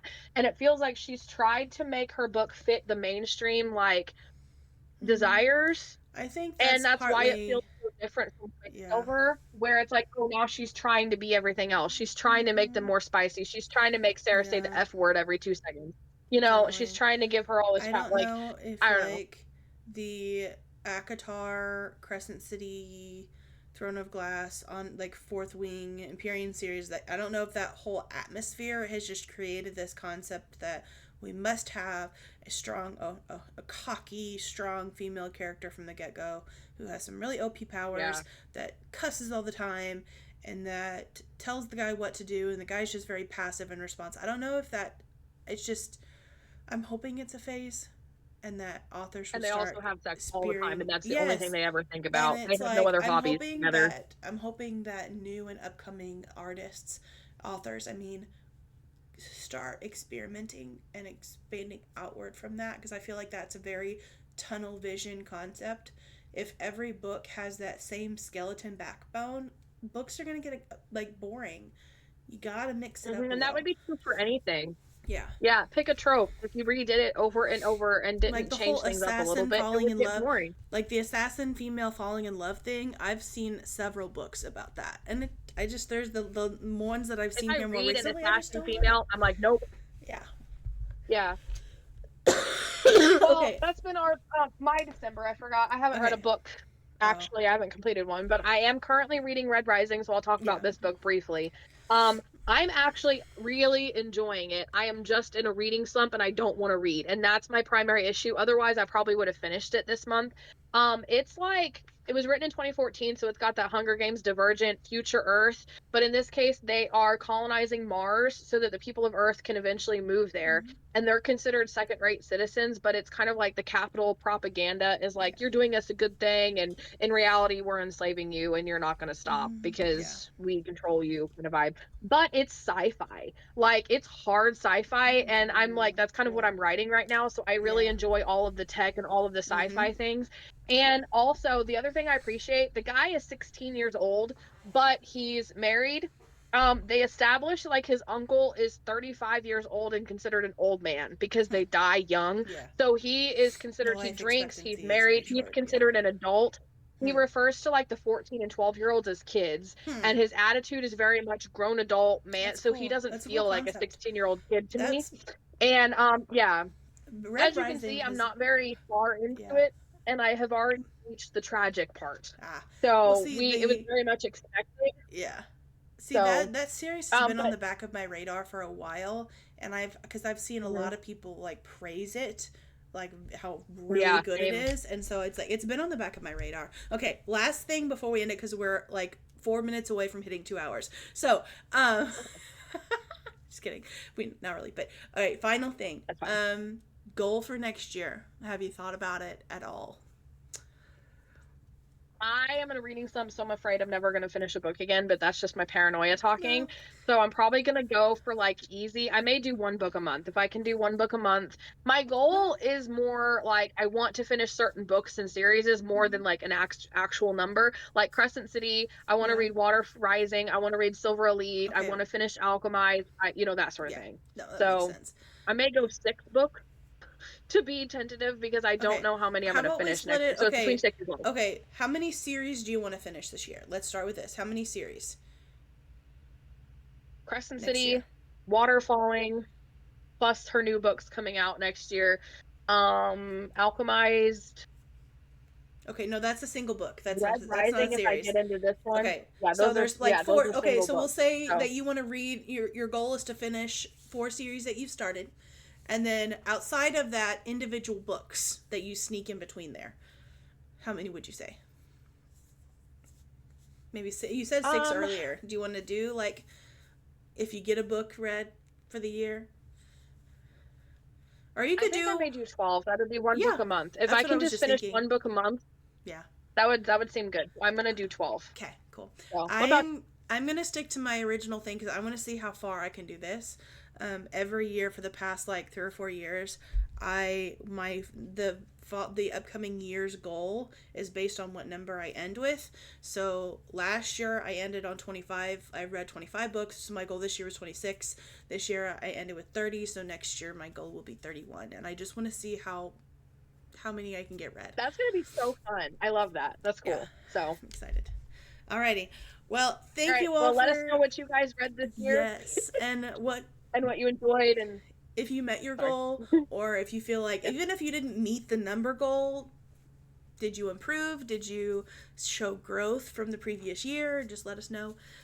Any upcoming series that maybe you've seen, like indie author type series that you really feel are on par with a lot of these big name series that you've read and you want us to read it, let us know.